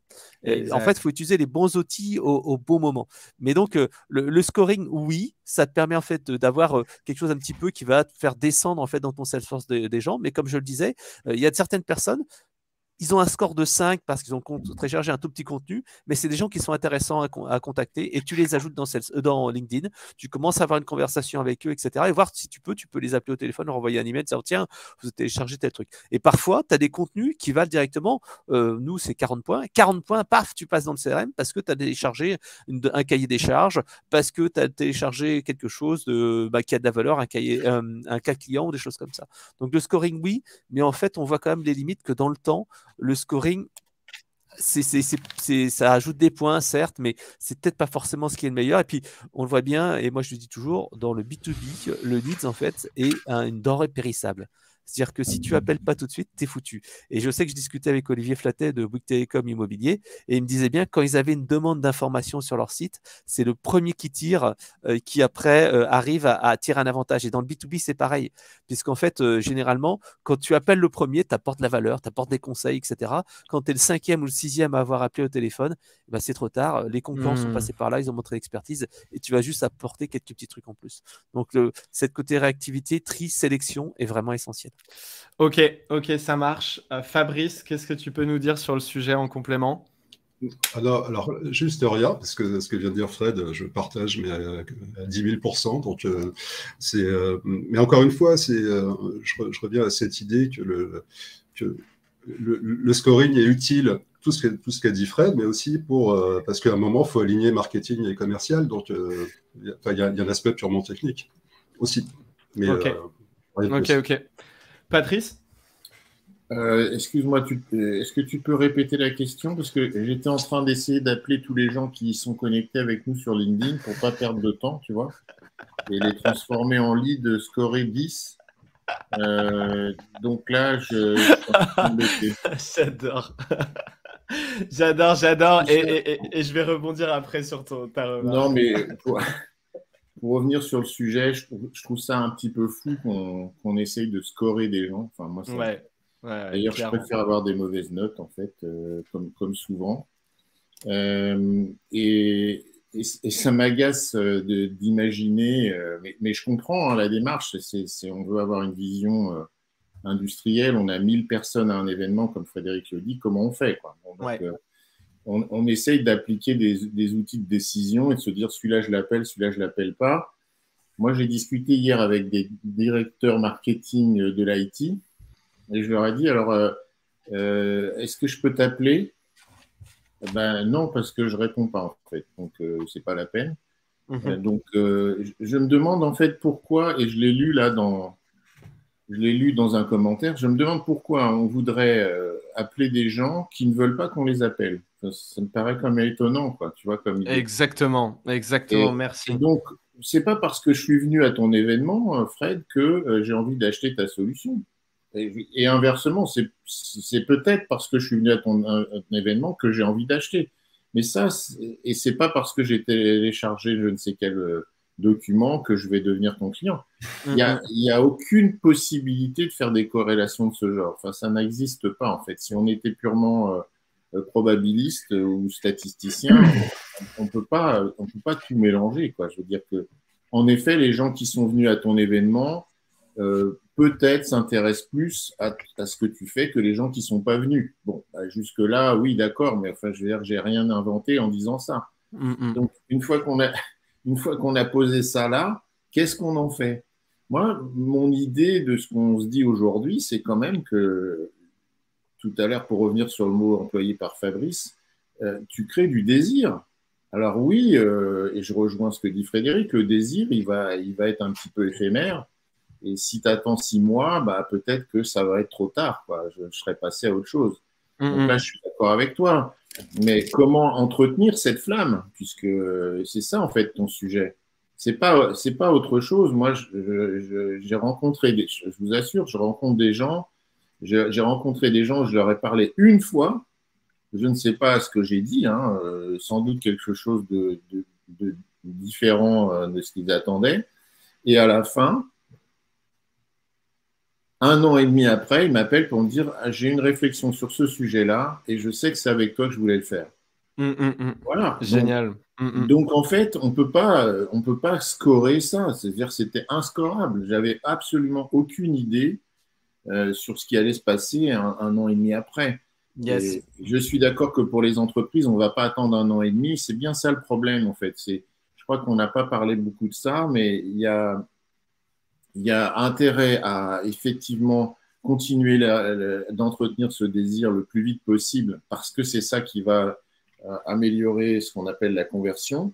Mais il y a aussi un détachement à avoir. Après tout, si cet événement était génial, peut-être que j'aurais un vrai besoin dans 1 an ou dans 2 ans et c'est à ce moment-là que je viendrai vers toi. Donc, comment est-ce qu'on fait ça? Je ne suis pas certain qu'on ait trouvé de réponse dans les outils et dans les process industriels aujourd'hui. Voilà. Hyper intéressant, je rebondirai après. Yann, est-ce que tu as quelque chose à ajouter sur le lead scoring et le lead nurturing? En fait, c'est toujours la même question, donc c'est toujours la même réponse. Si tu as 1 million de clients, tu peux faire des statistiques. Ne nous fais pas la Suisse, Yann. Ne nous fais pas la Suisse. Donne-nous une réponse clivante. On veut du clivant. C'est clivant. Non, c'est pas. Non, il faut arrêter ça. Je comprends. C'est ça le problème en fait de base. Vous voulez tout simplifier. Il y a le blanc, il y a le noir. Ben non, c'est pas. Je suis désolé, le monde n'est pas aussi simple que ça. Ou alors, il faut arrêter les niaiseries comme ça. Donc dans ce cas-là, il n'y a pas simplement une réponse magique. C'est ni dans un sens, ni dans un autre. Dans quel cas tu le préconises? Voilà, dans quel cas tu le préconises, Yann? Le lead scoring à ce moment-là. Simplement, le lead scoring peut avoir un sens quand tu fais des statistiques sur 1 million de clients et que tu vends 1 million d'abonnements et que tu t'aperçois que statistiquement, une fois que quelqu'un est rentré dans le fameux funnel, parce qu'il y a un funnel sur ce genre de produit de masse, eh bien, une fois qu'il aura fait telle action, plus telle action, plus telle action, il va se passer quelque chose. Tu as plus de chances, c'est de la probabilité, qu'il se Avec passe du quelque volume. chose. Quand tu Exact. as les 3 clients sur les 15 comptes nommés de Frédéric qui met 1 an pour les vendre, mais il n'y aura pas de statistiques, ça ne marchera pas. Alors qu'est-ce qui va se faire dans ce cas-là? Chez Frédéric, on va avoir un autre type de scoring. On va avoir les Sales Qualified Leads et les Marketing Qualified Leads, qui fait écho d'ailleurs à une remarque qui a été faite dans le chat et qui était très intéressante et qui faisait référence à une étude qu'on a menée pour Sparkline sur ce qui fait véritablement la vente et qui peut être téléchargé sur vismktg.info/sparketude en minuscule, et qui disait que 30%, je crois, de mémoire, des commerciaux ne suivaient pas les leads, ou c'est l'inverse, enfin peu importe, il y a une proportion minimale, je ne me souviens plus du chiffre exact, une proportion minimale des commerciaux qui suivent les leads du marketing. Et alors, il demandait pourquoi. Il demandait pourquoi. En fait, la raison, d'abord, elle est complexe aussi, c'est très complexe parce que on va faire une moyennisation, mais je dirais en gros, le commercial, il va faire confiance sur ce genre de métier, hein, sur les métiers plus de Frédéric que ce que j'ai expliqué tout à l'heure. Il va plus faire confiance à son intuition qu'à une machine qui calcule un pourcentage. Parce qu'il n'y a pas de pourcentage. C'est une intuition. Et une intuition et puis aussi une expérience. Je sais que mon cœur de métier, c'est plutôt les éditeurs de mid-tier qui font comme ci, qui sont comme ça, qui sont plutôt américains, etc. Et là, je ne le sens pas, ce n'est pas un client, j'ai déjà eu des expériences sur ce domaine-là. On va se référer à une expérience terrain. Voilà. Donc, il n'y a pas de solution miracle pour ce genre de choses. Cette question sur le lead scoring, elle est à la fois intéressante et inintéressante. Le lead scoring est utile. Il est utile. Mais ce n'est pas un miracle. Et ce n'est pas ça qui amène une vente dans des domaines où on ne fait pas de vente dans des funnels qui n'existent pas parce qu'il n'y en a pas. Voilà. Ok, super intéressant. Merci Yann pour ton retour. Moi, je vais rejoindre Patrice. Je ne comprends pas cette volonté de scorer sur des signaux tellement faibles. Si vous avez fait un petit peu de sales, vous vous rendez compte qu'en fait, le scoring, compter le nombre d'ouvertures d'un email, compter, mettre un certain nombre de points sur le téléchargement de ABCD contenu, etc. Ça n'est pas du tout un proxy fiable sur la maturation, la qualification de ce prospect-là. C'est tellement plus complexe. Dans notre tête, il y a 1 million de choses qui se passent. Il y a des facteurs externes, etc., etc. C'est pas si linéaire que ça. Et donc, du coup, ces signaux faibles sont bien trop random. Quand vous faites du sales et que vous appelez des leads qui sont censés avoir un bon scoring, quelle que soit la tambouille qu'on a fait du scoring, c'est toujours bancal. Vous allez être très surpris à appeler des personnes qui sont censées avoir un bon scoring et en fait vous bâche complètement au téléphone versus des personnes qui sont censées avoir un mauvais scoring. Quand vous les appelez, vous les sentez super réceptifs, vous êtes agréablement surpris. Donc quand vous avez fait ça, vous vous rendez compte que le scoring est pas, pour moi, il n'est pas pertinent. Il n'y a qu'un seul proxy dur, pur et dur, qui est un signal fiable, c'est est-ce que le prospect a levé la main pour demander un rendez-vous avec un commercial. S'il l'a fait, et on appelle ça une intention déclarée en Dimension, s'il a fait une intention déclarée, à ce moment-là, on considère effectivement que c'est un prospect qui est mature et bien évidemment, il faut s'en occuper en priorité.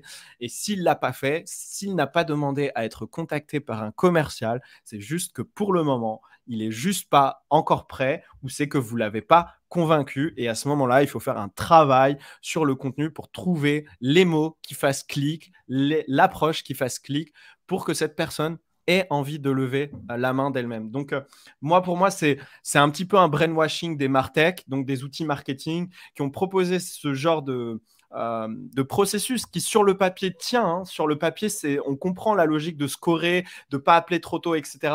Mais en fait, aujourd'hui, on est à un stade où j'estime en fait, ne cherche plus à calculer. En fait, c'est si tu n'as pas demandé, ne l'appelle pas, c'est tout. Il n'y a pas à chercher à comprendre plus loin. N'essaye pas de timer parce que ce sera toujours trop tôt avant qu'il ne l'ait demandé. Donc ça, c'est mon point de vue sur le lead scoring.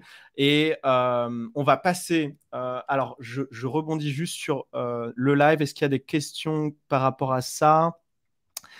Donc, Pourquoi 31%? Donc là, je reviens à la question, pourquoi il y a seulement 31% des leads qui sont traités par le commercial? Ben, c'est tout bonnement parce qu'il sait que ce scoring n'est pas fiable. Et Yann le disait, le commercial va utiliser son intuition, son expérience pour savoir, pour sentir les choses, un peu de gut feeling. C'est parce que ces signaux ne sont pas assez fiables pour définir la maturité d'un prospect. C'est beaucoup trop chaotique, beaucoup trop complexe pour qu'on puisse réduire ça à quelques touch points. Émilie. Non, ça, c'est une question de Cédric. Vous prêchez un convaincu, mais ça ne semble pas une pratique tellement répandue. Donc là, j'ai loupé le début. C'est pas grave. S'il y a des questions, n'hésitez pas à les remettre dans le chat ou si vous envoyez, messieurs. Frédéric a raison, hein, sur les 31%, ça dépend vraiment du type de lead. Ici, on est dans une moyenne, donc forcément, une moyenne ne veut rien dire. Exactement. On est d'accord, la moyenne, c'est un peu tricky. Ok, la prochaine question qui est aussi intéressante, c'est la plupart des équipes marketing, quand il s'agit d'un marketing inbound, inbound marketing, on les incentive, on les objective sur la génération de marketing qualified lead, de MQL, appelez ça comme vous voulez, de lead. Est-ce que c'est pertinent d'incentiver, d'objectiver une équipe marketing sur ce KPI précisément? Et je vais donner la parole cette fois-ci à Fabrice pour commencer sur ce sujet-là. Alors, ouais, bonne chance. Moi, je suis toujours. Alors, si je devais faire une synthèse un peu là, on voit bien qu'il y a une tension entre l'industrialisation, le solutionnisme, la plateforme technique, d'un côté, et de l'autre, on va dire une approche plus empirique, intuitive, pour essayer de gérer l'irrationalité de l'acheteur. Et donc là, je pense qu'en interne, c'est exactement la même chose. C'est-à-dire qu'à un moment, il y a toujours l'alignement, ce fameux alignement entre commerciaux et marketing. On dit, le commercial, il va voir le CMO, il va lui dire, ouais, mais tes leads, ils ne sont pas qualifiés, ils sont moyennement qualifiés, en gros, ils font pas le job. Ça, c'est quelque chose qu'on a très, très souvent. Après, le job du marketeur, c'est aussi... Alors, on peut poser la question autrement. Est-ce que son job, finalement, c'est d'amener des leads qualifiés? C'est quoi un lead qualifié? Au regard de tout ce qu'on vient de dire, on pourrait plutôt tendance à penser que ça ne veut rien dire. Mais à un moment, on va scorer, on va le faire avancer dans un funnel qui n'existe pas, et on va dire, voilà, ça, c'est des leads qualifiés. Amuse-toi avec ça. Donc, voilà, il y a cette tension. Et est-ce qu'on parle d'une entreprise qui génère 1000, 10 000 leads ou 15 leads? De quoi on parle? On revient toujours un peu à la même chose. C'est-à-dire cette difficulté à bien cerner le funnel, l'entreprise de laquelle on parle, et du directeur marketing. Est-ce que c'est celui d'une PME qui, globalement, est tout seul, ou est-ce que c'est celui d'un grand compte? Dans un grand compte, oui, il va être incentivé là-dessus parce qu'à un moment, il faut bien des grilles, il faut bien des normes, il faut bien un référentiel. Mais les 3/4 du temps, je rappelle juste qu'en France, 90% des boîtes, c'est de la TPE. C'est pas un sujet. Hein. C'est très pertinent, excuse-moi Fabrice, je te coupe. C'est très pertinent votre point sur comme vous dites, cette industrialisation. Effectivement, si on n'est pas dans un certain volume, il y a beaucoup de choses en fait qui ne sont pas utiles. Et c'est vrai que des outils marketing, on a l'impression que quand ils en parlent, c'est le b.a.-ba de tout le monde. C'est que tout le monde est dans cette logique d'ultra volume, etc. Alors que ce n'est pas la réalité. Comme dit Fabrice, on est à 90-95% de TPE et ils ne brassent pas 1000 leads par jour, quoi. C'est clair. Donc ça, c'est un très bon point, Fabrice. Je te laisse finir. Non, mais j'avais fini. Donc, tu vois, à un moment, tout ce dont nous sommes en train de parler, c'est vraiment cette idée. OK, il y a le stack Martech, tu as rappelé Yann tout à l'heure. Aujourd'hui, c'est 10 000 outils. C'est des process. C'est des équipes qu'on essaye plus ou moins d'aligner. Alors, on est passé de l'inbound marketing à l'ABM. Aujourd'hui, c'est le Sales Enablement. Puis demain, ça sera encore autre chose. Mais on voit bien que c'est toujours cette idée de dire, OK, comment est-ce que j'aligne commerce et marketing? Comment j'aligne la notoriété, l'attractivité du produit, de l'offre, du service, d'un côté? Comment je fais entrer des gens dans ce désir du produit? Et comment je convainc les commerciaux d'aller vendre? Les commerciaux qui font leur job par ailleurs de leur côté. Et en fait, le point de rencontre, il n'est pas évident à trouver. Et ce fameux MQL, pour moi, c'est une sorte de consensus corporate pour dire OK, j'ai fait le job, tu vas faire le job et lycée de Versailles. Une croix dans la case. C'est une croix dans la case, c'est exactement ça. Mais après, on ne va pas se mentir, les 3/4 des directeurs marketing, ils font ce qu'ils peuvent, donc ils vont faire du contenu pour la notoriété, ils vont faire leur job, et les commerciaux, ils vont faire le job de leur côté. Et parfois, il y a des points de rencontre. Mais après, comme il faut du reporting, parce qu'on n'en a pas parlé, mais si on parle effectivement des ETI et des grands comptes, après, c'est le reporting. Donc, combien tu as fait de MQL ce mois-ci? Tu es en deçà des objectifs. Donc, voilà, on est sur l'objectivation du boulot, finalement.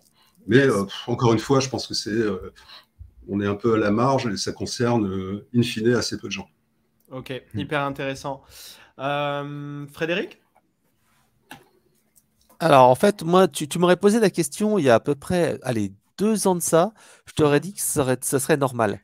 Pourquoi? Parce qu'en fait, dans notre boîte, tu vois que le marketing génère énormément de leads et à l'époque, les commerciaux prospectaient assez peu. Or, la rémunération sur le variable et sur la génération de leads, elle est liée à 2 choses. Un commercial invariable parce que ça, c'est une profession où il peut sauter s'il ne fait pas ses objectifs. Donc, c'est normal qu'il soit payé sur le variable, qu'il soit payé un peu plus parce qu'il y a du risque. Et 2, parce que il a un travail de prospection, c'est lui qui génère le lead, c'est lui qui entretient la relation. Sauf que il y a 2 ans, comme je te disais, moi personnellement, je trouvais qu'il y avait un switch où beaucoup en fait de l'activité commerciale était lié à la génération de leads et les commerciaux prospectaient comme relativement peu. Nous, on le voyait bien dans les sources des leads, ils étaient salons, c'était machin, c'était bidule. Et finalement, moi, en plus, sur les salons, l'équipe marketing, on est au taquet, on est là pour recruter les gens et tout ça. Donc, en fait, tu dis, merde, est-ce que le marketing ne devrait pas être rémunéré parce que quelque part, c'est une performance. Alors, ça a un petit peu changé depuis quelques temps parce que je trouve que de plus en plus, les commerciaux maintenant sont revenus sur en fait de la vente et de la prospection. Alors, c'est lié à quoi? C'est lié au fait que depuis 3 ans, nous, on a vraiment une cellule de prospection et on a les IC grands comptes qui sont là pour closer les deals. Et c'est vrai que dans ces cas-là, bon, tu peux reconnaître que le travail du commercial, comme il génère des leads, il fait du suivi, il fait du rappel, il fait de la relance, etc., c'est son taf. Donc, c'est pas juste c'est plus aussi blanc si noir. Mais personnellement, moi, je serais pour que le marketing soit rémunéré à la performance quand il y a plus de leads qui sont générés parce que c'est quand même une part importante du business, ça va. Mais pour cela, et c'est ce qu'on fait chez nous, on identifie quelle est la source des leads, quelles sont les sources des opportunités et quelles sont les sources des opportunités gagnées. Et c'est là que tu te rends compte, c'est est-ce que ton marketing fait de bon boulot? Est-ce que, comme dit Fabrice, les gens sont bien alignés? Parce que le problème, c'est que même nous, dans notre boîte, où on est une centaine, on voit qu'il n'y a pas un très bon alignement marketing-sales. C'est-à-dire que les commerciaux disent, ouais, on fait de l'ABM, on cible tel compte. Nous, OK, on va faire des salons, des webinaires, des choses comme ça. Et en fait, qu'il n'y a pas cet alignement complet. Donc, pour moi, je pense que le variable, c'est important dans le marketing quand tu fais de la génération de leads, pas quand tu fais juste du salon ou du social media, etc. Voilà. Ok. Yann? Oui, je me souviens des réponses, mais je me souviens plus de la question. La question, c'est est-ce que ça te paraît pertinent d'objectiver ton équipe marketing sur la génération de leads, sur le MQL, un quota mensuel, trimestriel, de dire, les gars, ce trimestre, essayez de me faire tant de leads. Est-ce que ça fait sens encore, ça? Toujours la même question, toujours la même réponse. Ça dépend, ça dépend de ce que je vends. Si je suis dans un marché de masse en B2B, oui, parce que effectivement, c'est comme ça que ça se passe. Et ça ne se passera pas forcément uniquement avec des méthodes d'industrialisation ou d'automatisation web, mais aussi par de l'inside sales. Je crois qu'il y a plusieurs personnes qui ont travaillé dans ces domaines-là dans les commentaires. Et après, plus je vais monter dans la hiérarchie, ben, moins je vais demander. La réponse serait oui aussi, mais différemment. Non pas dans la génération de leads, mais c'est un classique des méthodes ABM, c'est dans la constitution d'équipes qui sont à la fois marketing et vente. Donc on mélange des gens qui sont dans le marketing, on les met dans les équipes de vente et on les met à la création de contenu et à la création de stratégies commerciales avec les commerciaux. Ça, j'ai déjà vu ça fonctionner sur le terrain, c'est remarquable quand ça marche bien, et il n'y a pas de raison dans ces cas-là. Ouais, moi, je me suis même trouvé d'ailleurs dans cette situation-là, où tu faisais le boulot, tu avais une contribution importante à des affaires qui pouvaient monter 150, 200 millions d'euros, et tu touchais rien. Et je trouve que ce n'est pas très normal. Donc là, dans ce cas-là, à mon avis, si le marketeur est impliqué dans les équipes de vente, il doit toucher aussi un incentive sur les ventes. Ok, hyper intéressant. Je vois que vous avez pointé le sujet du variable. C'est pas forcément quelque chose que j'avais en tête. Je vais préciser là où je voulais en venir avec cette question. C'est qu'aujourd'hui, le marketing a principalement un objectif de génération de leads et on se retrouve à faire du volume pour du volume. Je vois qu'il y a un petit décalage avec ma caméra, désolé. Donc, le marketing se retrouve à faire du volume pour du volume. Pourquoi ? Parce qu'il est justement objectivé sur un quota de leads qui, pour moi, est une erreur. C'est une erreur de rester encore avec cette définition de MQL ou de lead. Donc, un prospect qui a téléchargé un contenu, un prospect qui a été présent à un événement, ou, voilà, selon le scoring et la complexité du scoring de la boîte, ce sera des choses comme ça. Et pour moi, une équipe marketing aujourd'hui doit être plutôt incentivée, objectivée sur le nombre d'opportunités qualifiées, donc avoir une dimension de qualité du lead, au lieu d'avoir juste une dimension de quantité du lead, comme c'est le cas. Parce qu'aujourd'hui, le travers, c'est quoi ? C'est que le marketing a explosé ses quotas de lead, mais l'entreprise a loupé son objectif de revenu. Les commerciaux esquivent la plupart des leads marketing parce qu'ils sont juste pas bons. Et l'entreprise derrière n'a pas atteint ses résultats. Alors que l'équipe marketing, elle, finger in the nose, elle a atteint son quota de MQL. Donc, pour moi, ça, c'est un travers de volume pour volume. Et plutôt d'aller chercher un objectif de lead, on va aller chercher un objectif d'opportunité qualifiée. Donc là, on remet cette notion de qualité dans le prospect. On veut que ce prospect, derrière, soit une opportunité pour du business. Je pense que c'est la façon saine de revenir sur un marketing plus pragmatique. Et là, d'un coup, le marketing va pas faire juste du display ads ou de la lead gen sur les réseaux sociaux à faire remplir des formulaires pour cocher des cases. Là, d'un coup, le marketing commence à analyser son CRM, commence à analyser ses sources, à regarder quelles sont les sources de prospects qui convertissent le plus. Est-ce que c'est ceux qui viennent de mes partenaires ? Est-ce que c'est ceux qui viennent de l'outbound ? Est-ce que c'est ceux qui viennent de la lead gen de mon marketing inbound? Est-ce que c'est ceux qui viennent du site web, etc., etc. Et là, on est dans une analyse bien plus pragmatique de savoir qu'est-ce qu'on priorise, non pas les sources qui apportent le plus de leads, mais ceux qui apportent le plus de business. C'est ça que je voulais pointer. Maintenant qu'il y a un variable pour le marketeur ou pour le sales, ça, peu importe, ça dépend un petit peu la culture des entreprises. Moi, ça ne me paraît pas un must-have. Le sales n'a pas vocation à avoir forcément un variable. Le marketing, pareil. Mais en tout cas, pour les aligner les deux, il faut clairement qu'ils aient un objectif commun. Et un des objectifs, c'est justement comment les réaligner sur ça. C'est que le marketing ait un objectif commun avec le commercial, et c'est ce fameux nombre d'opportunités qualifiées. C'est là où je voulais en venir. Est-ce que certains d'entre vous veulent rebondir sur ça ? Moi, j'avais rien dit sur le sujet. Là. Ah, pardon, Patrice, on t'a oublié. Vas-y, Patrice, tu peux y aller. C'est pas grave. Non, en fait, on se trompe. Enfin, pour moi, on se trompe de sujet, puis on s'est éloigné de notre sujet de départ. Parce que l'inbound marketing, ça a été dit à un moment, c'est quand même essayer de créer cette conversation et cette relation avec des gens que nous ne connaissons pas au départ et qui viendraient vers nous. Donc, si on se base sur cette définition-là, tu vois bien que l'idée de qualifier un lead par le marketing, enfin déjà, ça paraît quand même un peu surréaliste. Tu vas le qualifier par rapport à quoi?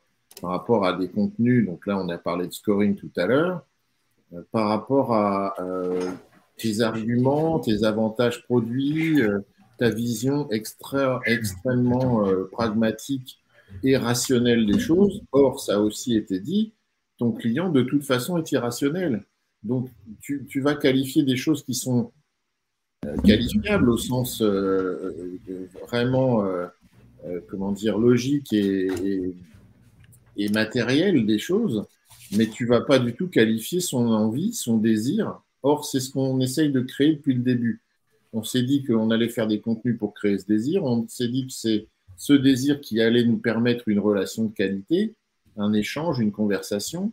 Et puis, au moment où il s'agirait de qualifier, bah, finalement, tu vas revenir sur des arguments marketing, sur savoir si tes avantages produits sont bien compris, s'il y a des objections, si c'est la bonne période pour l'appeler, etc., etc.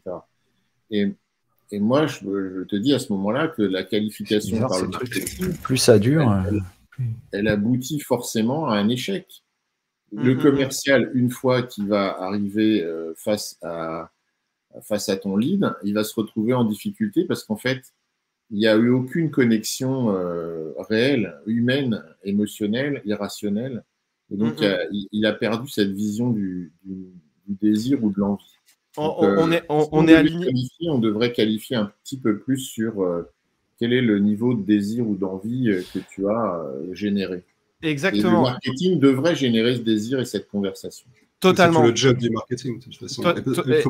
Il ne faut pas oublier, pardon, je complète juste. Ah oui, mais il n'est pas objectivé là-dessus, j'ai l'impression. Non, mais on a toujours ces problèmes d'attribution, mais il faut juste rappeler que tous les directeurs marketing disent « Ok, je fais du marketing du contenu, mais pour… alors, ils disent pour le awareness, la notoriété, mais c'est bien, in fine, pour créer ce désir. C'est pas pour qualifier des leads. C'est pas leur… je te rejoins, c'est pas forcément… Comment tu sais que tu as fait un bon boulot en tant que marketeur? C'est exactement ça, c'est de se dire… Comment je sais qu'en tant que marketeur, je suis en train de faire un bon marketing avec mon audience? C'est en se disant, j'ai réussi à créer cette jauge d'intention et de la faire augmenter, ce fameux désir dont vous parlez. Si normalement ce travail est bien fait, je vais me retrouver, mes commerciaux vont se retrouver avec des meilleurs leads et ils vont se retrouver avec des leads qui présentent une opportunité qualifiée pour la société. Plus la qualité du lead est bonne, plus en amont, ça veut dire que le marketing a bien fait son job d'être en contact avec ce prospect, créer cette affinité, les éduquer, passer des messages clés, etc. Et donc, le commercial se retrouve en rendez-vous avec un lead qui n'est pas juste un touriste commercial, mais qui est un lead qui a bien compris ce que la société faisait et qui a bien compris qu'il rentrait dans les cases et qu'il avait un besoin que la société pouvait solutionner. Donc, c'est pour ça que le nombre d'opportunités qualifiées, je pense, est la bonne métrique. C'est parce que quand le marketing est bien fait, on voit que ce KPI-là va dans le bon sens. Donc ça, c'est je pense qu'on est tous alignés. Le marketing a vraiment ce rôle et ça a été un rôle grandissant. Avant, le commercial, il y a 25 piges. Ce serait peut-être plus à vous, sans vous dire vieux, d'en parler. Mais il y a 25-30 piges, le commercial avait sa part de responsabilité qui n'était pas du tout négligeable. Au contraire, c'était même le protagoniste principal protagoniste principal à faire augmenter cette jauge d'intention, ce désir. Aujourd'hui, pour moi, le commercial n'a plus du tout autant d'influence. C'est bien plus le marketing qui a ce rôle-là. Moi, dans ma vision un petit peu puriste du marketing, pour moi, le commercial n'a même plus du tout à prospecter. Il n'a même plus à arriver en amont de l'intention d'achat. Il arrive justement juste au moment où le prospect a levé la main pour parler avec, mais plus avant. Et c'est vraiment le rôle du marketing, de faire un marketing qui a en tête de créer ce désir, de monter cette jauge d'intention pour qu'en meeting, le commercial se retrouve avec des prospects solides. Parce que c'est ça, à la fin, qui compte pour le marketing, c'est amener des prospects solides à son commercial. Il y a bien trop de commerciaux qui se plaignent des leads qui sont envoyés par le marketing. Et je pense que c'est parce qu'ils ont été alpagués par justement ces objectifs de quota, de volume, etc. Et que derrière, on en perd un peu le bon sens. Le premier facteur, et je terminerai sur ça, Yann, le premier facteur de la réussite d'un deal pour un commercial, c'est pas le fait qu'il utilise une méthode BANT ou une méthode CAB ou je ne sais quelle méthode commerciale pour essayer de qualifier son prospect. Le premier facteur de réussite d'un prospect à une vente pour un commercial, c'est la qualité des leads. Si la qualité des leads n'est pas au rendez-vous, ça va mal se passer dans tous les cas. Donc, le marketing a vraiment un rôle crucial sur ça. Yann, tu voulais ajouter quelque chose ? Non, désolé, je vais encore faire le breton têtu, mais c'est toujours pareil. Il n'y a pas de réponse unique à l'ensemble de la panoplie B2B. Ce que tu dis, je suis complètement en phase dans le bas de marché. C'est sûr que d'ailleurs, ce qui se passe, qu'on observe dans le bas de marché B2B, c'est une hyper spécialisation des métiers de la vente et du marketing. C'est-à-dire que tu as des gens qui sont dans l'inside sales, des gens qui sont chargés d'appeler des leads, des gens qui sont chargés de les convertir au travers de démonstrations notamment, des gens qui sont chargés de closer les deals, des gens qui sont chargés de les suivre dans la durée. Enfin, tu vois une hyper spécialisation de la vente. Je ne vais pas dire que ça devient un peu les OS du 21e siècle, mais un peu quand même. Hein. Ça devient très, très, très, très spécialisé, très professionnalisé et très processé. C'est-à-dire on peut remplacer le vendeur par un autre, ça n'a pas grande importance, ils suivent le même parcours. Et puis, quand tu vas arriver dans le haut de marché, c'est complètement l'inverse. On va demander aux vendeurs d'être de plus en plus au fait des aspects stratégiques et marketing, et vice-versa, on va demander aux marketeurs d'être de plus en plus au fait des aspects commerciaux aussi. Hein, donc, c'est la généralisation des équipes mixtes avec un travail qui est très important en amont de la vente. C'est-à-dire que le lead, la notion même de lead d'ailleurs n'a strictement aucun intérêt parce que la plupart du temps, ce sont les équipes de vente et de marketing qui vont susciter le lead. C'est-à-dire il n'y a pas un type qui a besoin et puis qui attend qu'on réponde à son besoin.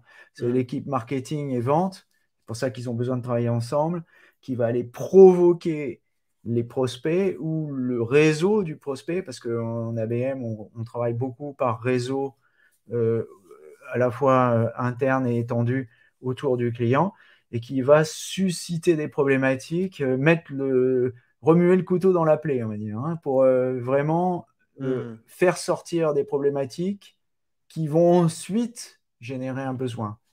Alors bien sûr, il y a les réponses aux appels d'offres, ça c'est plus standard, mais le vrai sujet, il est à se situer en amont, à apporter le plus de valeur possible. Et là, le marketeur a un rôle important à jouer. Donc, et bien entendu, entre ces deux extrêmes, tu as tout un tas de bidules qui sont un peu entre les deux, tu vois. Donc, il n'y a pas de réponse unique.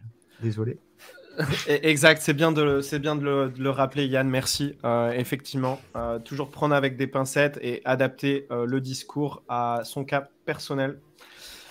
Mettre le marketing sur le terrain et former les commerciaux au marketing, ce ne serait pas une solution. Les faire monter leur... C'est ce que elle a dit, Mireille, j'ai répondu. Ok. Sur la même... Moi, je suis plutôt d'accord. Les meilleurs commerciaux pour moi sont ceux qui se sont mis à la sauce marketing. Je suis un petit peu biaisé parce que c'était un peu mon cas. Je partais un peu plus d'une fourchette, d'un scope un peu plus sales et j'ai doucement mais sûrement décalé vers le marketing. Pour moi, aujourd'hui, les commerciaux qui maîtrisent le marketing et qui adoptent une approche marketing sont les commerciaux qui surperforment. Donc, est-ce qu'il y a des personnes qui veulent rebondir sur ça ? C'est sur l'aspect stratégique dans la question. C'est un peu, tout à l'heure, je parlais de sales enablement, un terme un peu barbare, c'est le nouveau truc, mais c'est exactement le projet. C'est comment est-ce qu'on aligne, même au-delà du marketing et des sales, comment est-ce qu'on aligne l'entreprise dans le process d'acquisition et de vente. Et c'est ça qui est en train de se profiler, parce que par rapport à ce qu'on disait tout à l'heure, les gens sont... Enfin, l'audience est de plus en plus familière avec les approches, quelles qu'elles soient, spécialisées, hyper spécialisées. Donc, et la concurrence est de plus en plus forte aussi. C'est un aspect important. Enfin, quel que soit le secteur dans lequel vous êtes aujourd'hui, vous avez un panel de concurrents qui s'étend. Si on prend juste le Martech, je parlais de 10 000 solutions, comment tu vas choisir. Donc, de plus en plus, il va falloir que l'entreprise entière soit alignée sur le process de vente. C'est un peu le projet du Sales Enablement. Alors après, avec toutes les réserves d'usage, mais donc je pense qu'aujourd'hui, il va falloir cranter de plus en plus, c'est-à-dire les solutions sont de plus en plus performantes. C'est les vendeurs, les commerciaux de plus en plus spécialisés, les marketeurs de plus en plus pointus. Mais au final, pour te démarquer, qu'est-ce que tu fais? C'est un peu la question, souvent quand je parle avec des commerciaux ou même des marketeurs, ils sont un peu embêtés parce qu'ils se sont dit, putain, on a 15 solutions à peu près équivalentes, parce qu'il y a aussi une trivialisation des solutions et des services. Tu vois, tu prends du marketing automation, enfin, c'est un peu Marquise, vos beaux yeux d'amour me font mourir. Tu vois, comment tu choisis? Donc au final, et pour revenir un peu, peut-être boucler sur le début du sujet, c'est là où le contenu qui soit informationnel, divertissant, etc., va retrouver un peu son rôle, mais au niveau de l'entreprise, avec un cap stratégique bien défini et sur lequel tout le monde est aligné. Parce que l'enjeu aujourd'hui, je pense, c'est comment tu te démarques de tes concurrents. Donc on revient un peu sur cette création alors de désir, mais avec un enjeu de visibilité, un enjeu d'attention. On parle beaucoup d'économie de l'attention, mais aujourd'hui ça devient le sujet pour émerger. Et d'un point de vue purement concurrentiel, bah, effectivement, comment est-ce que tu prends le lead sur la concurrence? Donc, yes. Ça va devenir de plus en plus tendu, je pense, au fil des ans. Moi, je suis complètement d'accord avec toi, Fabrice. Juste avant de rebondir sur... où je vais rebondir sur ton point et après, je terminerai pour la question de Mireille. Tu as complètement raison. Aujourd'hui, il n'y a aucune solution qui n'a pas 15 compétiteurs. On a une vraie commoditisation ou une trivialisation des solutions. Aujourd'hui, l'avantage produit n'est qu'éphémère. Demain, vous sortez une nouvelle fonctionnalité. Vos concurrents, le mois d'après, ont exactement fait la même chose. Donc aujourd'hui, l'avantage produit n'est plus là. Il y a une forte concurrence. Il y a une vraie concurrence sur avoir l'attention des prospects. Aujourd'hui, ils sont sursollicités. Donc pour moi, l'avantage, il vient vraiment du branding, il vient vraiment de cette capacité à être visible, top of mind, en amont de l'intention d'achat et à créer de l'affinité avec cette audience. Comment je fais dans mon approche marketing pour vraiment aider mes prospects et pour rester dans leur tête jusqu'au moment où, quand ils auront un besoin précis sur mon sujet d'expertise, boum, le premier réflexe, ce sera de penser à mon entreprise. Et pour moi, le marketing aujourd'hui, ça n'est pas de l'inbound, c'est plutôt d'avoir une approche média, une approche qu'on appelle ça, nous, dans le jargon, demand gen. C'est une approche média où, en fait, on va faire du podcast, on va faire des émissions, on va faire des outils, on va faire des choses où, en fait, on va aider, mais pour de vrai, entre guillemets, le prospect. On va faire des outils, on va lui passer des checklists, on va lui passer des carousels où vraiment, en fait, c'est limite du consulting gratuit, mais c'est fait dans une vocation où c'est fait on purpose, c'est fait de façon volontaire parce qu'on veut créer cette affinité, on veut montrer notre expertise, on veut montrer qu'on est les meilleurs sur le sujet concerné pour qu'au moment où il y a cette intention d'achat qui émerge, on pense à nous, un peu cette notion de réciprocité où on a tellement donné que finalement, ça n'est que naturel de revenir vers nous quand il y aura un sujet. Donc pour moi, ça, c'est l'approche média qui aujourd'hui fait la différence. Et pour revenir sur sur la question de Mireille, ça peut paraître un peu ésotérique de dire former des commerciaux au marketing, mais ça veut dire quoi concrètement? Juste un exemple pour l'audience, pour que ce soit peut-être un peu plus concret.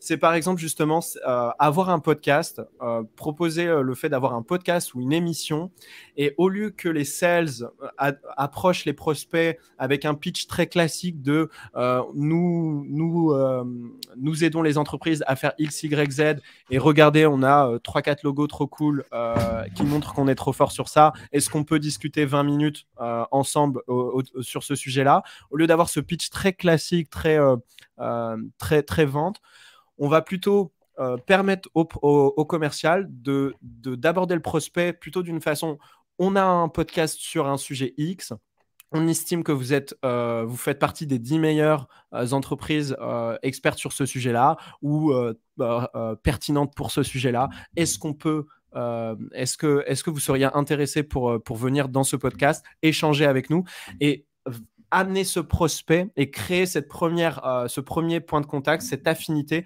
dans une atmosphère non commerciale où il y a un vrai échange et vous faites une pierre, 3-4 coups. C'est-à-dire que ce commercial qui demande à ce prospect de venir dans un podcast ou dans une émission, il permet à l'audience d'avoir de l'expertise parce que ce prospect va raconter ses problématiques, va raconter ce qu'il fait, etc. Vous êtes en train d'améliorer la notoriété de l'entreprise, la visibilité, parce que ce podcast, cette émission sera diffusée dans X canaux. Et vous êtes en plus en train d'apprendre à connaître les problématiques, de mieux connaître les problématiques de votre prospect et de créer cette affinité. Et il sera bien plus à l'aise à échanger et à donner de son temps, etc. dans cette atmosphère non commercial, donc avec une approche marketing, plutôt que ce fameux rendez-vous de démo où il a l'impression que chaque minute compte et qu'à tout moment vous allez essayer de le poignarder avec un devis. Donc ça, c'est comme ça que pour moi un commercial fait la différence, quand il utilise une approche média dans son activité et quand il publie bien évidemment sur LinkedIn, etc. Donc voilà comment un commercial peut avoir une approche plus marketing, dirons-nous, un ADN plus marketing dans son activité. Il y a une question de Cédric. Ouais. Voilà. Alors, je veux bien que vous précisiez votre point de vue. La question de savoir comment on définit content marketing et inbound marketing est une question qui a l'air simple et qui n'est pas simple du tout. Il y a eu d'ailleurs des débats infinis entre Pulizzi et tous ses confrères qui sont crêpés le chignon sur ce sujet-là. Et c'est pas du tout innocent en fait. La notion d'inbound marketing, si je veux schématiser, bien sûr, il y a un recoupement entre le content marketing et l'inbound marketing. Il n'y a pas d'inbound marketing sans content marketing, mais l'inbound marketing introduit toujours une part d'automatisation. Donc, alors ça ne veut pas dire que ce n'est pas bien l'automatisation. Je reviens sur ce que j'ai expliqué plusieurs fois. C'est qu'en fonction de ce que je vends et de la façon dont ça fonctionne, j'ai un funnel ou j'ai pas de funnel. Si j'ai un funnel et j'ai un processus de vente qui est plutôt automatisable, alors à ce moment-là, l'inbound marketing va avoir un sens. Je vais avoir la possibilité de faire des parcours de vente qui seront particuliers, qui seront relativement faciles à identifier. Plus on va être dans le domaine du discret, de la niche, moins on va avoir besoin d'automatiser. Ça ne veut pas dire qu'on ne faut pas automatiser. On peut automatiser pour faire ce qu'on appelle du nurturing, c'est-à-dire de la mise sous couveuse, mais c'est simplement on ne le fait pas dans le même esprit. On n'est pas là en train d'essayer de closer un deal parce qu'il n'y a rien à closer en fait. On est simplement en train de, se situer très en amont de la vente, à identifier des problématiques, à faire ce qu'a expliqué très bien Fatih, faire du conseil, parce que finalement, oui, le content marketing, c'est une forme de conseil. On va, c'est ce que je disais tout à l'heure, remuer le couteau dans la plaie, on va faire surgir des problématiques, surtout quand ce sont des problématiques qui n'existent pas, ou quand on va évangéliser, c'est le terme qu'on utilise, sur des sujets qui sont naissants ou qui sont relativement peu compris. C'est c'est pas n'existe pas, c'est qu'ils ne sont pas au courant d'eux. Parce que s'il fallait qu'on fasse émerger des problématiques qui n'existent pas, ce serait Qui problématique. n'existent pas dans l'esprit des gens, c'est-à-dire dont ils ne sont pas Exactement. conscients. C'est ça que je veux dire. Exactement. Je précise au cas où si on a des mauvaises langues qui souhaiteraient rebondir sur ça. Cédric, c'est une bonne question. Pour moi, le content marketing, c'est la grande famille. C'est la grande famille de toutes les stratégies de contenu. Et l'inbound est un des enfants de la famille. L'inbound est un des enfants. La Dimension est un autre enfant. Et il y a d'autres stratégies de contenu comme ça. Donc, ça, c'est pour la réponse content marketing vs inbound. Et quand apporter de la valeur vs faire entrer dans un process, pour moi, justement, il faut essayer on essaye d'avoir en tête ce process, mais l'idée, c'est de ne pas perdre le fil, à se dire... je pense qu'un marketeur est meilleur à se dire je vais essayer dans toutes mes actions d'apporter de la valeur que plutôt un marketeur qui dit j'ai un process et je le suis pour cocher des cases. Je pense qu'il y a un juste milieu, bien évidemment, mais je pense qu'il faut juste se dire marketing égale faire monter la jauge d'intention, créer la confiance, et donc ça passe par tout bonnement faire du bon contenu et le mettre devant les yeux de son prospect. Ok, trop cool. Ça nous fait 1h45 ensemble déjà et c'était plutôt intense. Je pense qu'à moins qu'on ait d'autres questions des prospects, je pense qu'on va s'arrêter là, juste pour que notre audience puisse savoir comment vous contacter si besoin, etc. Déjà, juste avant ça, merci pour votre attention, pour votre présence. 1h45 ensemble, c'est pas rien. Et merci pour votre attention. Merci pour vos questions, pour cet échange. Ça a été super agréable. Il y a eu des questions super pertinentes. Il y a des questions qu'on a laissées un petit peu de côté, l'IA, etc. C'est potentiellement des sujets qu'on va traiter pour d'autres tables rondes, d'autres événements. Donc, merci pour ça. Frédéric, si des personnes veulent te joindre, c'est quoi le plus simple ? Allez sur mon blog conseilmarketing.com et puis voilà, vous verrez un petit peu de quoi je parle, tout simplement. Trop cool. Fabrice, comment les gens peuvent te contacter ou te voir ? Écoute, Twitter, LinkedIn, le site Faber Content, mon site, Sémaphore, Telegram, c'est facile aujourd'hui. T'es partout. Porte à Je suis porte. partout. Ouais, c'est ça, call calling. Je peux laisser Exactement. mon 06, il n'y a pas de souci. Trop cool. Patrice, comment on te contacte si besoin ? Oui, c'est ce que j'allais dire. Je vais laisser mon 06. Non, mais sinon sur LinkedIn, sur Twitter, sur le blog marketingemotionnel.com. Et voilà. Et puis. Exactement, c'est Patrice Lobigna. Si tu veux essayer par mail, tu peux. Hein, tu fais patrice@e4brands.com et voilà. Mais peut-être que tu seras dans les spams, je ne sais pas. Enfin, on verra. Yes. Donc Patrice Lobigna, Frédéric Hanvet, je précise juste les noms parce qu'on ne les voit pas à l'écran. Si jamais vous voulez joindre ces messieurs. Et Yann Gourvenec, pardon. Comment on te contacte ? C'est quoi le moyen le plus simple pour toi ? Just Google my name. Non, le plus simple, c'est de faire dans LinkedIn. Oui, dans LinkedIn. LinkedIn, parce que je déteste le mail. Ok, super. Sinon, vous pouvez venir ici boire un café si vous êtes les bienvenus. Trop cool. Je veux dire que tu es le gars qui conseille aux gens d'envoyer des emails, mais tu détestes les mails. C'est pas mal. En fait, j'utilise depuis tellement longtemps, je ne supporte pas cet outil, en fait. Enfin, je l'utilise beaucoup, mais une fois qu'on a discuté avec quelqu'un, on fait un compte-rendu, oui. Mais envoyer un mail à froid comme ça, non, je ne fais pas. Ça marche. Merci à vous tous. Merci Cédric. Merci à toi, merci à vous. Merci. Laurent. Merci. J'essaye de pinguer un peu quelques noms dans les commentaires. Qui on a ? On a eu Laurent, on a eu Cédric, on a eu Victor, Mireille. Merci à vous tous. Merci pour votre interaction avec nous. Messieurs, je vous souhaite une bonne fin de semaine. Merci d'avoir accepté cette invitation et cet échange. Le sujet n'était pas simple. On avait un petit peu... le temps était limité. Bien évidemment, tout est dans le détail. Le diable est dans les détails. Ça dépend beaucoup de l'industrie, du secteur, du panier moyen, etc. Mais on a essayé de vous donner quelques tips actionnables.